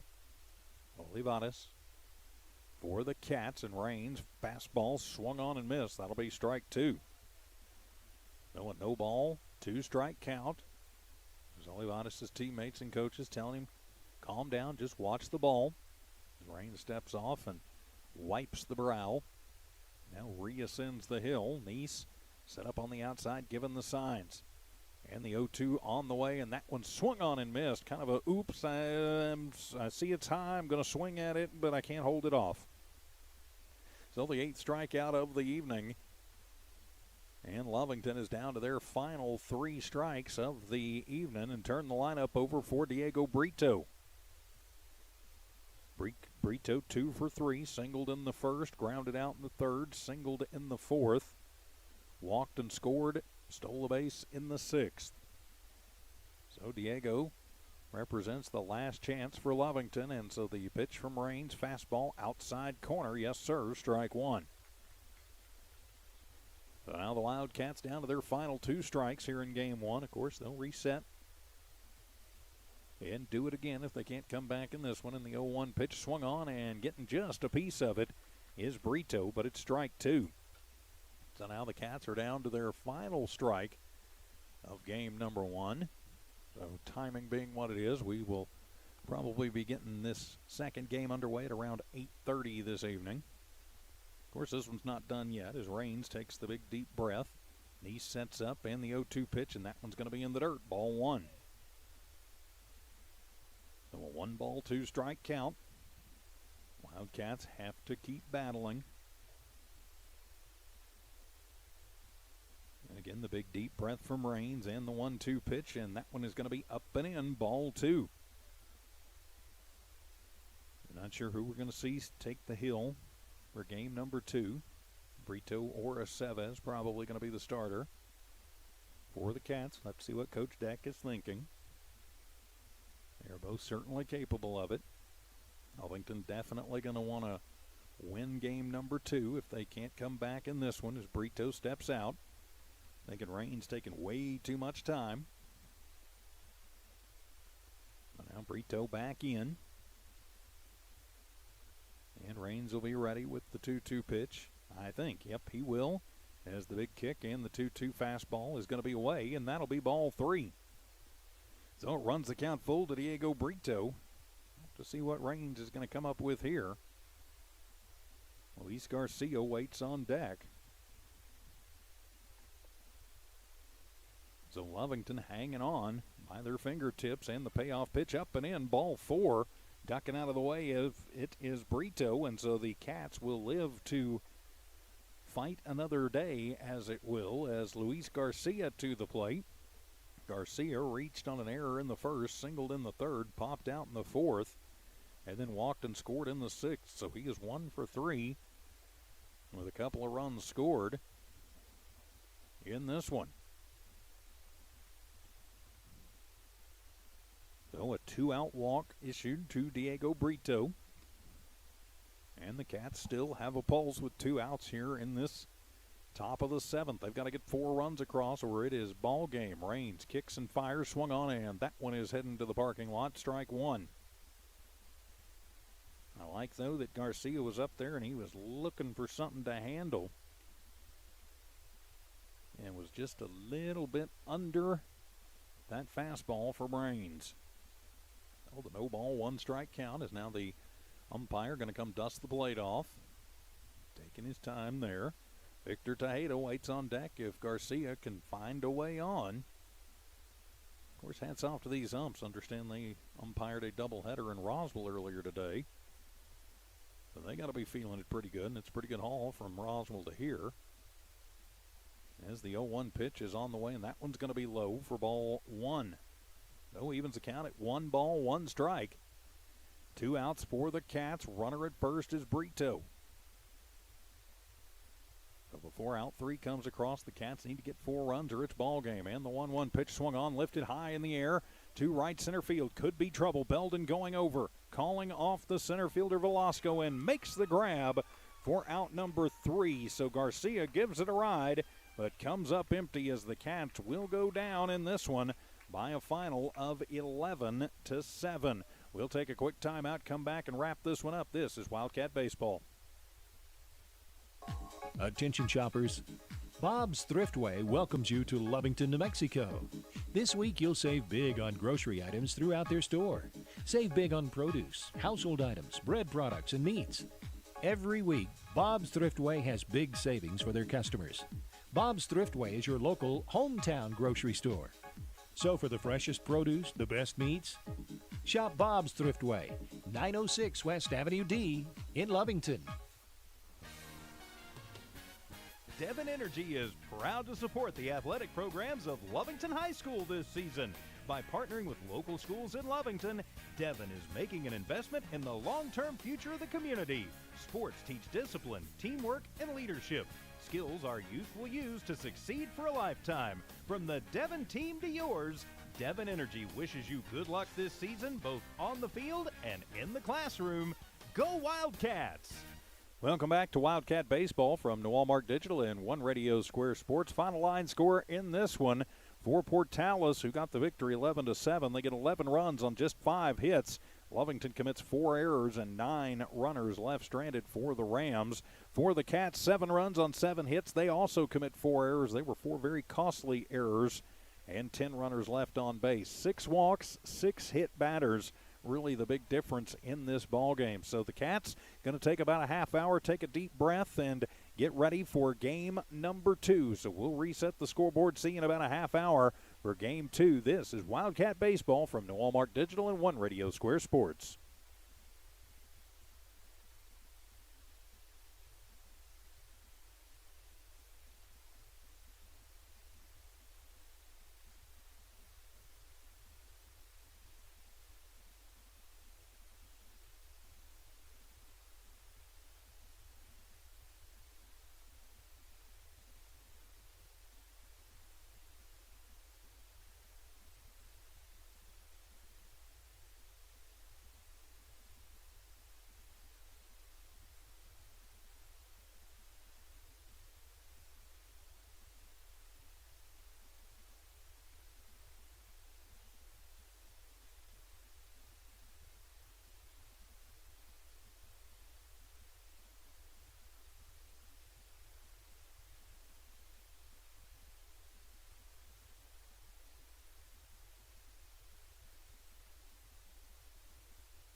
Welcome back to Lovington Wildcat Baseball from the Walmart Digital and One Radio Square Sports. I'm TJ Miracle. Our final in game number 1, 11-7. Portales getting the win.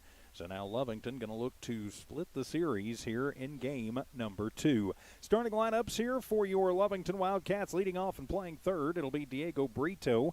Batting second and playing shortstop will be Luis Garcia. Batting third is the catcher, Victor Tejeda. Batting fourth and pitching here in game number 2 will be Jordy Tavera. Batting in the 5 slot and playing first base, Jaden Bosquez. Batting sixth, the second baseman, Jonathan Aceves. Batting seventh, playing center field, Gilbert Sanchez. Batting eighth, playing left, will be Cayman Ochoa. And batting ninth and playing in right field will be Ryan Marquez. For the Portales Rams, leading off and catching will be Chandon Neese. Batting second, playing center field, Mario Velasco. Batting third is the left fielder, Adrian Ontiveros. Batting fourth and playing second, Josiah Tellez. Batting fifth, playing first, will be Trajan Price. Batting in the 6th slot will be the shortstop, Hagan Raines. Batting seventh, playing third, Caden Gutierrez. Batting in the 8th slot will be the pitcher, Brett Mitchell. And batting ninth, playing right field, will be Dason Davis. So thanks for tuning in wherever you happen to be tonight on one form or the other. Of course, we are live at HobbsAmerica.com on the Lovington Sports YouTube channel 2, the Lovington Sports tab at Hobbs America, and the Lovington Sports YouTube channel, and also on the Lee County News and Sports YouTube channel 2. Of course, if you're watching on the Lovington Sports YouTube channel, we would certainly appreciate it if you would give us a subscription. We would appreciate that. We get to enough subscriptions, we can actually start making a little bit of money on this. But we're happy to do it. It is not about that at all, but it's a great way to stay in touch with every time your Lovington Cats and Lady Cats will be on that YouTube channel. A subscription will do that, or you can turn the notifications off either way. So getting ready to go in this one as Mitchell is up taking his warm-up tosses. The Cats looking to bounce back from that disappointment in game 1, 11-7. Hopefully going to see much better pitching. I believe, there were 8 hit batters between the two teams, 10 walks, a lot of runs. So just one of those games that took quite a bit of time. We do have some storms starting to move in up to the north, so something to be aware of as we get into this game. As Diego Brito will step in, we are just about ready to go here in game number 2. As Mitchell will set up, Neese sets up on the outside in the wide in the first pitch. That'll be a fastball on the outside corner called strike 1. So a no ball, 1 strike count. We are underway here in game number 2 of this district doubleheader. As Mitchell sets at the belt, Neese sets up outside and the 0-1 pitch, and that one is going to be low and leaving up the count at 1 ball and 1 strike. So Mitchell on the hill, Neese is his battery mate. Price, Tellez, Raines, Gutierrez, first to third, Ontiveros, Velasco, and Davis. Left to right, 1-1 pitch on the way, swung on and missed, good fastball. And Brito just didn't quite have the timing down, and so he's down 1 ball and 2 strikes. For Diego, he went 2 for 3, walked a couple of times, 1-2 pitch on the way, swung on, and that one is going to be popped up over on the right side, and that is going to get out of play. And so we will reset at 1 ball, 2 strikes as a new baseball will come into play.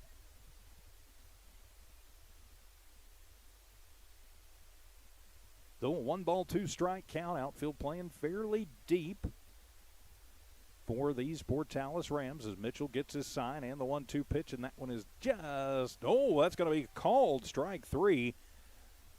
So strike 3 going to be called, and Brito is down looking. So that'll bring Luis Garcia to the plate.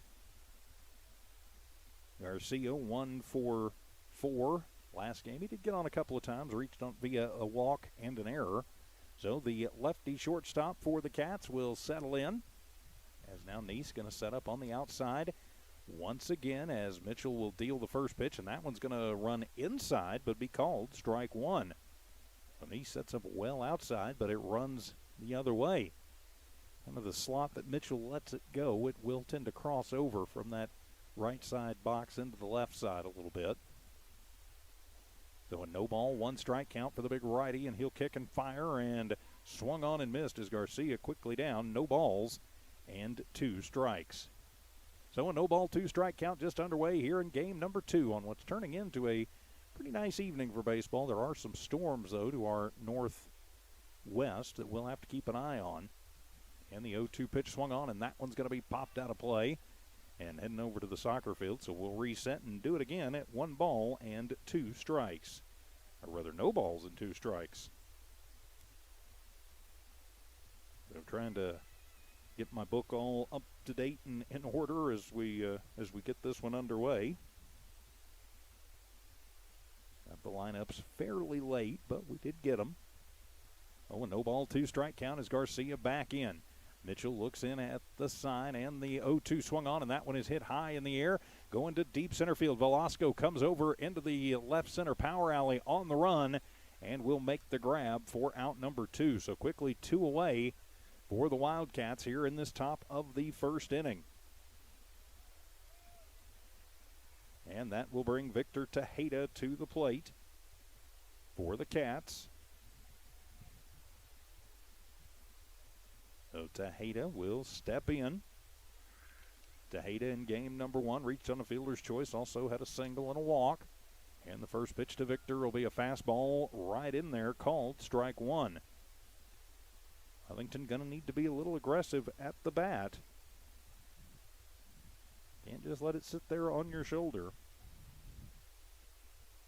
And the pitch, and that one is going to be high. And even up the count, 1 ball and 1 strike. So a 1 ball, 1 strike count to Victor Tejeda, the catcher, at the plate. As now Mitchell going to set low, gets the sign from Neese, who sets up outside, and the 1-1 inside for ball 2. 2 balls, 1 strike the count. Just underway, 2 down, top of the first inning. Neese gives the sign, sets up well outside. And the 2-1 delivery, and that fastball is going to miss away for ball 3. Well, a 3 ball, 1 strike count. Interesting to see if Mitchell is going to give Tejeda something to handle. Victor with some pop in that bat. Lovington would love to see if they could get a 2-out something going, and that one's going to be outside, ball 4. And the Cats have their first base runner of the ball game on with Victor Tejeda. Someone will go in to run for him. Be fairly certain of that. See who it is going to be. Double check the number. That'll be Damian Nava, number 4, into courtesy run for the catcher. As that'll bring the cleanup hitter to the plate for the Wildcats, Jordy Tavera. Tavera getting the start in this one on the hill. In the first game, Jordy went 2 for 3, single, double. Also walked in the ball game, and then grounded out to the first baseman. So 2 for 3 in the ball game, and he would love to get things going here. A little 2-out rally with Nava standing on first, running for Tejeda. Mitchell always from the stretch, taking his time and takes a long look in. Now he's ready. Going to set at the letters this time as Nava goes, and the ball pops out of Neese's glove. So give Nava the stolen base, and the Cats have a man in scoring position on ball 1 to Jordy Tavera. A 1 ball, no strike count. Mitchell, the pitcher, big righty for his Portales squad. He doesn't always set in the same place. I'll have to see if maybe that's a tell as he sets at the belt this time and fires the fastball on the outside corner, and leaving up the count at 1 ball and 1 strike to Tavera. Tavera, as we mentioned, 2 for 3 in game number 1. Nava stands at second. He stole that base. Running for Tejeda, who worked the walk. A 1 ball, 1 strike count as Mitchell kicks and fires. The 1-1 pitch swung on, and that one is looped foul and laced out of play for strike 2. 1 ball, 2 strikes the count. Game 2 of this district doubleheader. Lovington falling in game 1 to Portales 11-7. Well, the Cats would love to return the favor here in game number 2. So man at second. Damien getting a huge lead over there, and Mitchell is going to throw it, and that one is going to bounce, and they are going to get Damien in the rundown, as it'll be the shortstop who goes to third and then over to second. And that'll be out number 3, and that'll wipe Knob off. He was playing with fire. So it goes 6-5-4 for out number 3. And so kind of an interesting 1-2-3 inning. We go to the bottom of the first inning, no score. This is Wildcat Baseball from New Walmart Digital and One Radio Square Sports. Your hard-earned money, selecting the right bank is vital. Hi, I'm David Campbell, president of First American Bank in Lovington. First American Bank in Lovington is part of this community. So bank with trusted partners you know, and trusted partners that are part of this area we call home. First American Bank offers all the advantages big corporate banks do, and we do our banking with hometown support and commitment. Choose First American Bank, 19 West Washington in Lovington. We want to earn your trust, then earn your business. General Welding Supply, Inc., the only locally owned and operated welding supply shop in Lee County. Why is shopping local important? There are many reasons. Shopping local keeps your dollar right here in Lee County. The staff at General Welding Supply shops the same stores you do. How about support? General Welding Supply supports local by sponsoring schools and youth sports. Shop General Welding Supply in Hobbs and Lovington. General Welding Supply, a proud supporter of Lovington sports. Find them fast at names and numbers. No runs, no hits, no errors, and nobody left on for the Wildcats in their half of the first. We go to the bottom of the first, no score. I'm TJ Miracle. Thanks for being with us here on HobbsAmerica.com and the Lovington Sports YouTube channel. The inning ended when Damian Nava got caught down in a rundown on a pickoff play. Goes 6-5-4 for out number 3. So leading it off, it'll be Chandon Neese for Portales, followed by Mario Velasco, and then Adrian Ontiveros. For your Cats in the field, Tavera gets the start, so he'll be on the bump. Tejeda is his battery mate. Bosquez, Aceves, Garcia, and Brito first to third. Ochoa, Sanchez, and Marquez in the outfield from left to right. So the catcher, Chandon Neese, will lead things off for the Portales Rams in Lovington with not a conventional 1-2-3 inning. Would love to return the favor and get Portales 1-2-3. So Tavera's got the sign. He's ready to go, and he will deal, and that's going to be swung on, and it is a hard shot backhanded by Garcia. Deep in the hole, it's short. Fires to Bosquez at first. Plenty of time. One pitch, one out. That's what you want to see. 6-3 for out number 1. So now to bring Mario Velasco to the plate for Portales. Velasco, a left-handed hitter in that first game. He had a double in the second inning and then a single in the fifth. Also was hit by a pitch and struck out in the game. He was 2 for 4 in that first ball game. Velasco will step in. Tavera on the mound, and he'll deal his first pitch, and that curveball going to be high for ball 1. 1 ball, no strike count. Bottom of the first, no score. Portales at the bat. As Velasco settles in, Tavera ready to go. Tejeda set up inside, the wind and the pitch. It'll be another slow roller, charging in and getting it from short and firing across the diamond. Garcia to Bosquez. Garcia with the good arm over there, and that is 6-3. Not the easiest play on the planet, as he had to charge in on that one. The grass, I think, slowed it down a little more than he had originally anticipated and had to get even more on the horse, but made it and made a good, strong throw across the diamond. So 2 up, 2 down for Portales, and now it'll be Adrian Ontiveros to the plate for the Rams. So quickly 2 away, and Tavera will deal, and that fastball going to run inside corner, called strike 1. No balls, 1 strike the count. 2 away, bottom of the first, no score. Game 2 of this district doubleheader. Tejeda given the signs. Tavera's ready, and the 0-1 pitch. Curveball swung on, and that one is going to Garcia in the hole again at short. He'll flip it over to Bosquez at first. Yes, sir. 6-3 for out number 3. So 1, 2, 3, 4, 5 pitches, 3 outs, all of them 6-3. We've played an inning. It's no score in this one. You're listening to Lovington Baseball from the Walmart Digital and One Radio Square Sports. Introducing a smarter, easier way to manage your Lee County Electric account. It is called SmartUp. Now you can pay your bill anywhere, anytime, with 24-hour access to your account. It is free and simple to use. Just search for the Smart Hub app on your cell phone or device and download the free app, or go to our website at lcecnet.com and look for the Smart Hub logo to view your account or pay your bill online. Managing your Lee County Electric account conveniently and securely with Smart Hub. Lee County Electric, owned by those we serve. It's no secret, at some point you'll have a question or need to replace or fix something on your vehicle. Whether your vehicle's new or ancient, Lovington Auto Supply is your trusted advisor when you need dependable auto parts. Not only do they have the parts you need, they have real answers to your real automotive questions, and that helps keep your vehicle running longer and stronger. Quality parts, helpful people. Lovington Auto Supply, 217 West Avenue D in Lovington, your Napa Auto Store. In the bottom of the first inning, no runs, no hits, no errors, and nobody left on for Portales. We head to the the top of the second inning, no score. I'm TJ Miracle. Thanks for tuning in on this Saturday night. As leading it off, it'll be Jordy Tavera. He'll be followed by Jaden Bosquez, then Jonathan Aceves. So 4, 5, and 6 due up.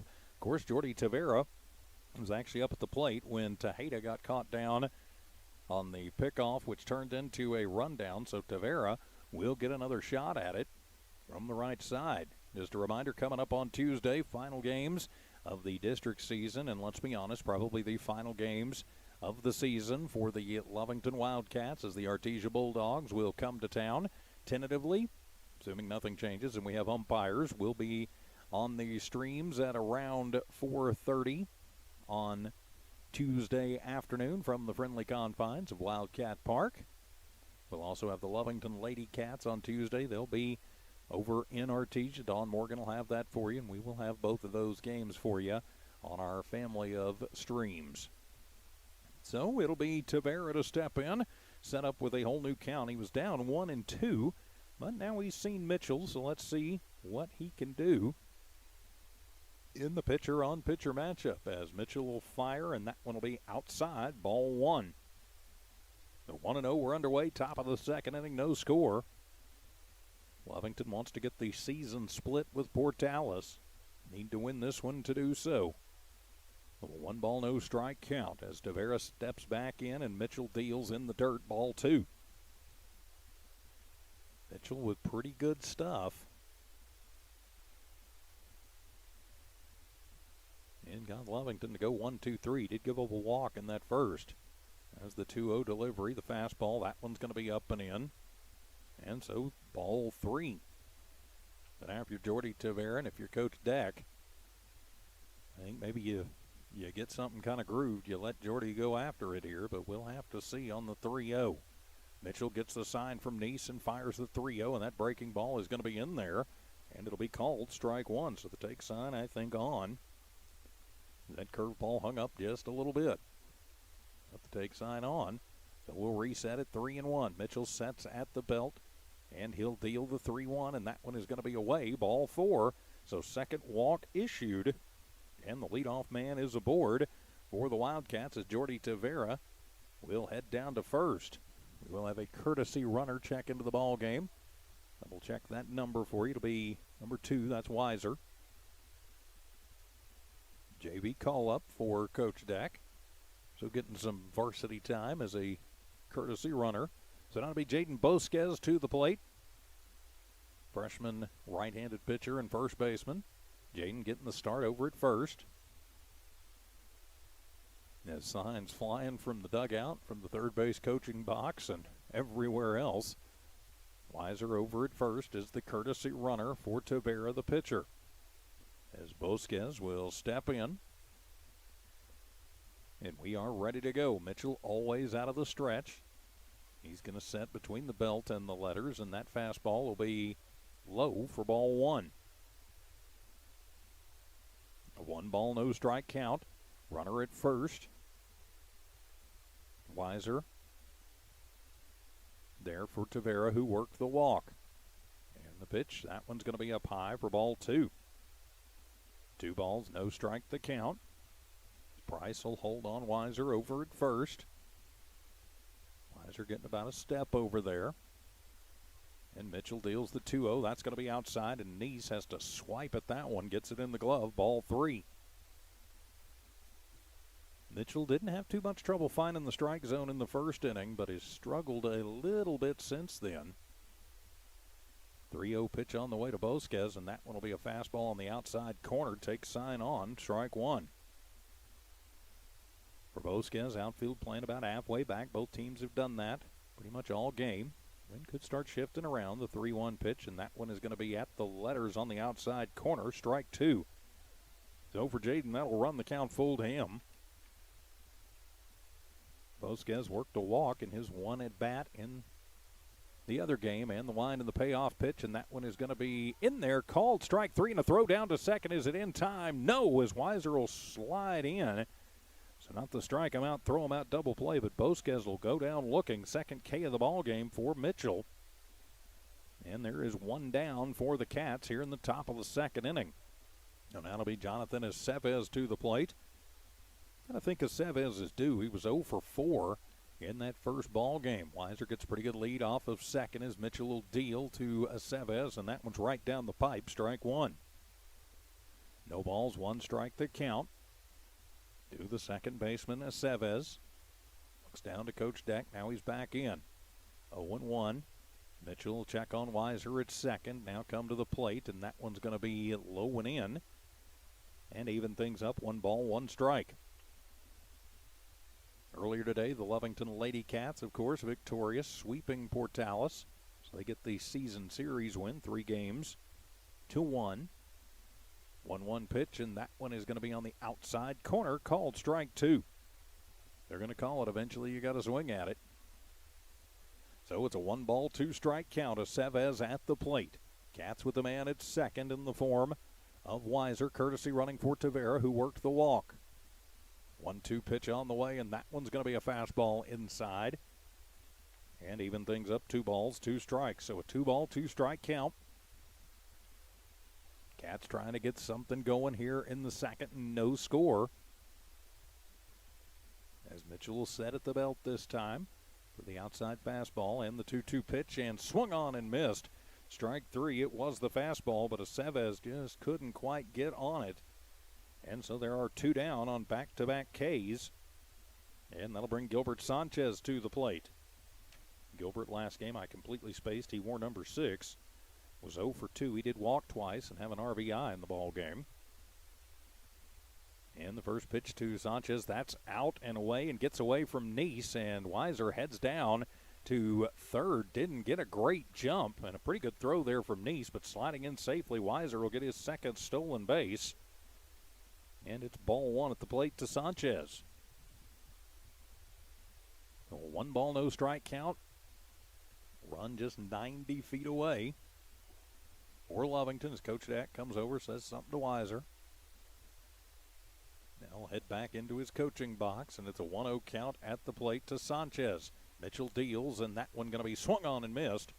And it'll even up the count at 1 ball and 1 strike. So the 1 ball, 1 strike count. Nobody has scored as of yet. Cayman Ochoa waits on deck for Lovington. And the 1-1 pitch, and that fastball going to miss away for ball 2. So 2-1 the count. Lovington and Portales, one of the great rivalries here in the land of enchantment. Out on the baseball diamond for the final time this season. 2-1 pitch swung on. That'll be a little chopper foul. Rolls over towards the Lovington dugout. And evens count, 2 balls and 2 strikes. So the 2 ball, 2 strike count. Plate protection mode is on for Sanchez. And if he can find a way on, Ochoa waits on deck.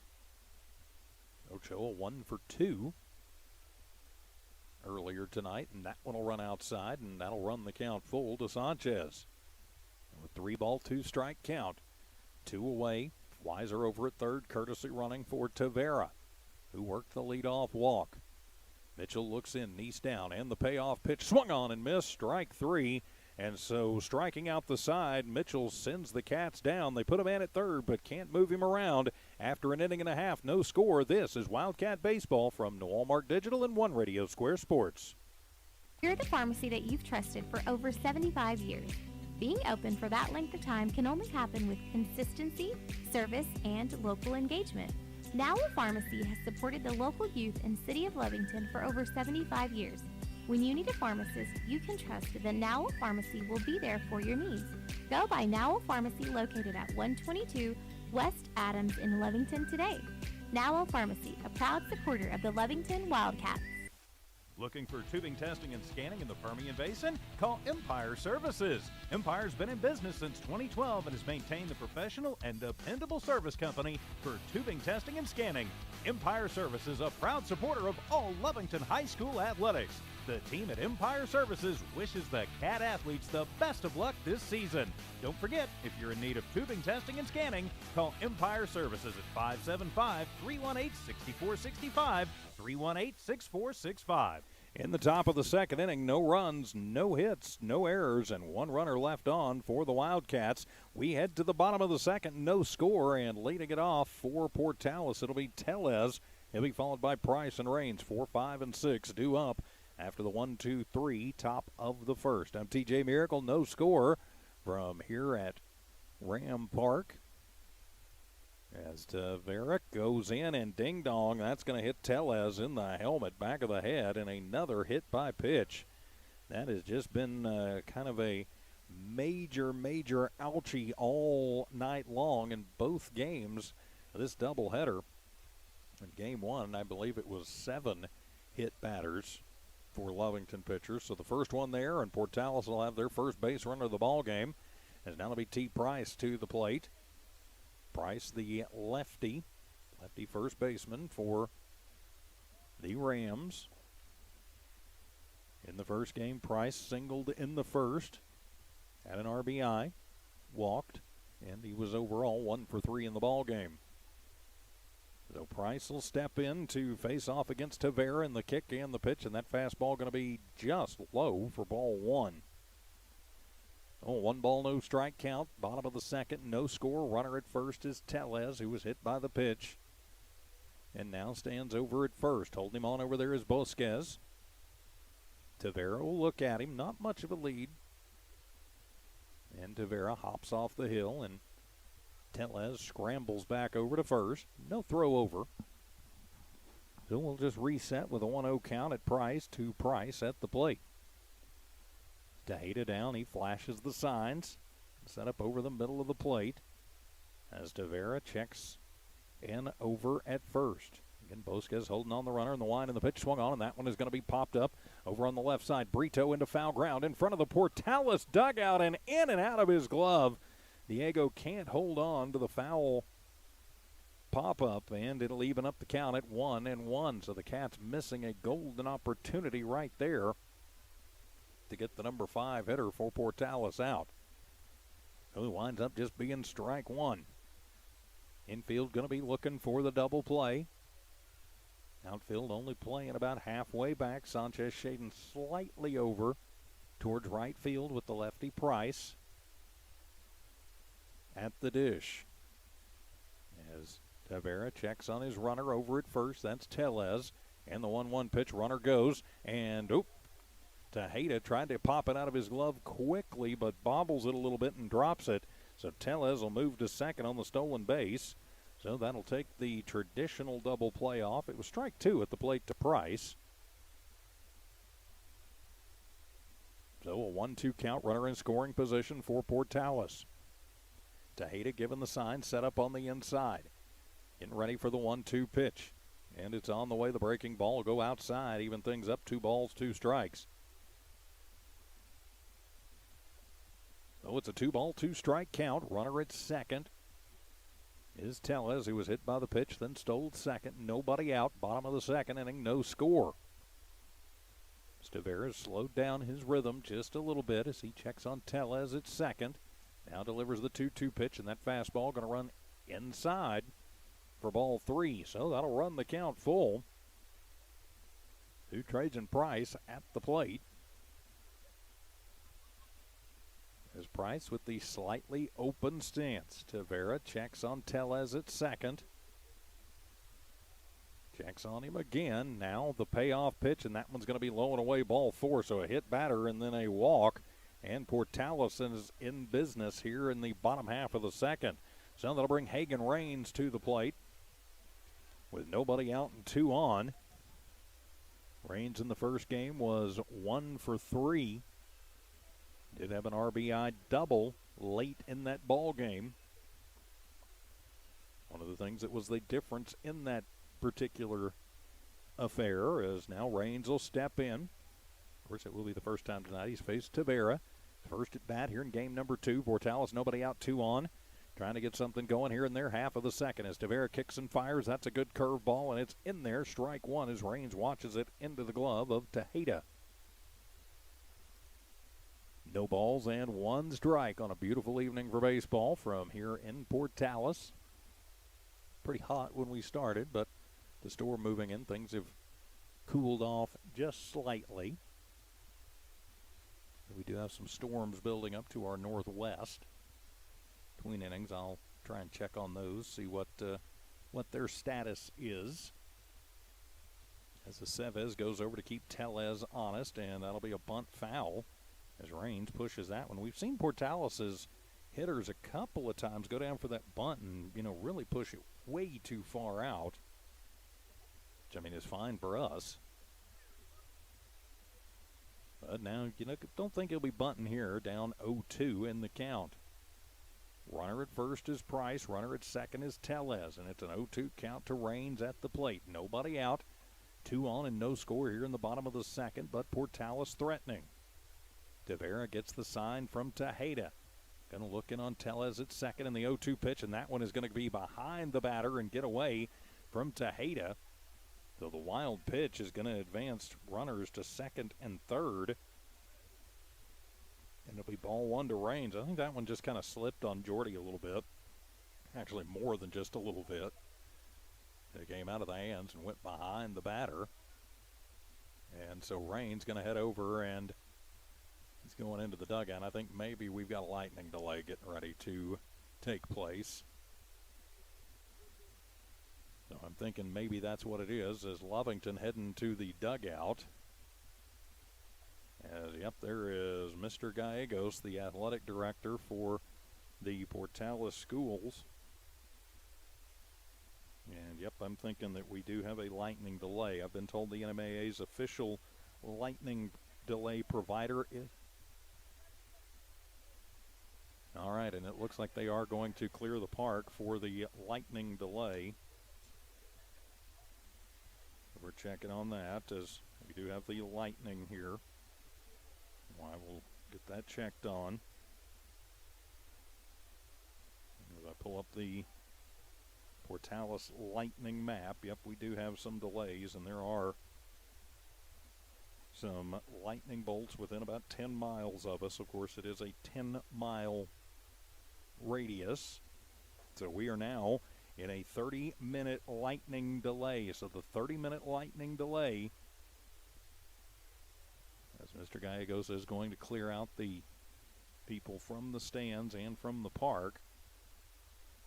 So the 30-minute lightning delay, we will, of course, be taking it with them. So we'll be back in a half hour to resume this one. No score. This is Wildcat and Ram Baseball from Walmart Digital and One Radio Square Sports.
Welcome back to Lovington Wildcat Baseball from New Walmart Digital and One Radio Square Sports. I'm TJ Miracle. We have just received word from Mark Gallegos from Portales. Mr. Gallegos is the Portales Athletic Director, that due to lightning and the storms and the time involved tonight with the storms moving through, that this game has been called for the night. Now, there is a makeup date. I've been informed on Saturday, and if we do go ahead and play that game, we will, of course, have that for you here on New Walmart Digital and One Radio Square Sports. So Lovington losing game number 1 here tonight and trying to get in game number 2, but we're in the bottom of the second inning with nobody out, 2 runners on, and no score in this one. So bragging rights will be on the line. So something tells me we'll be playing this one next Saturday right back here. Of course, do keep an eye on our Facebook pages and do give us a subscription. We will have more games for you on Tuesday. So I've been informed it's time for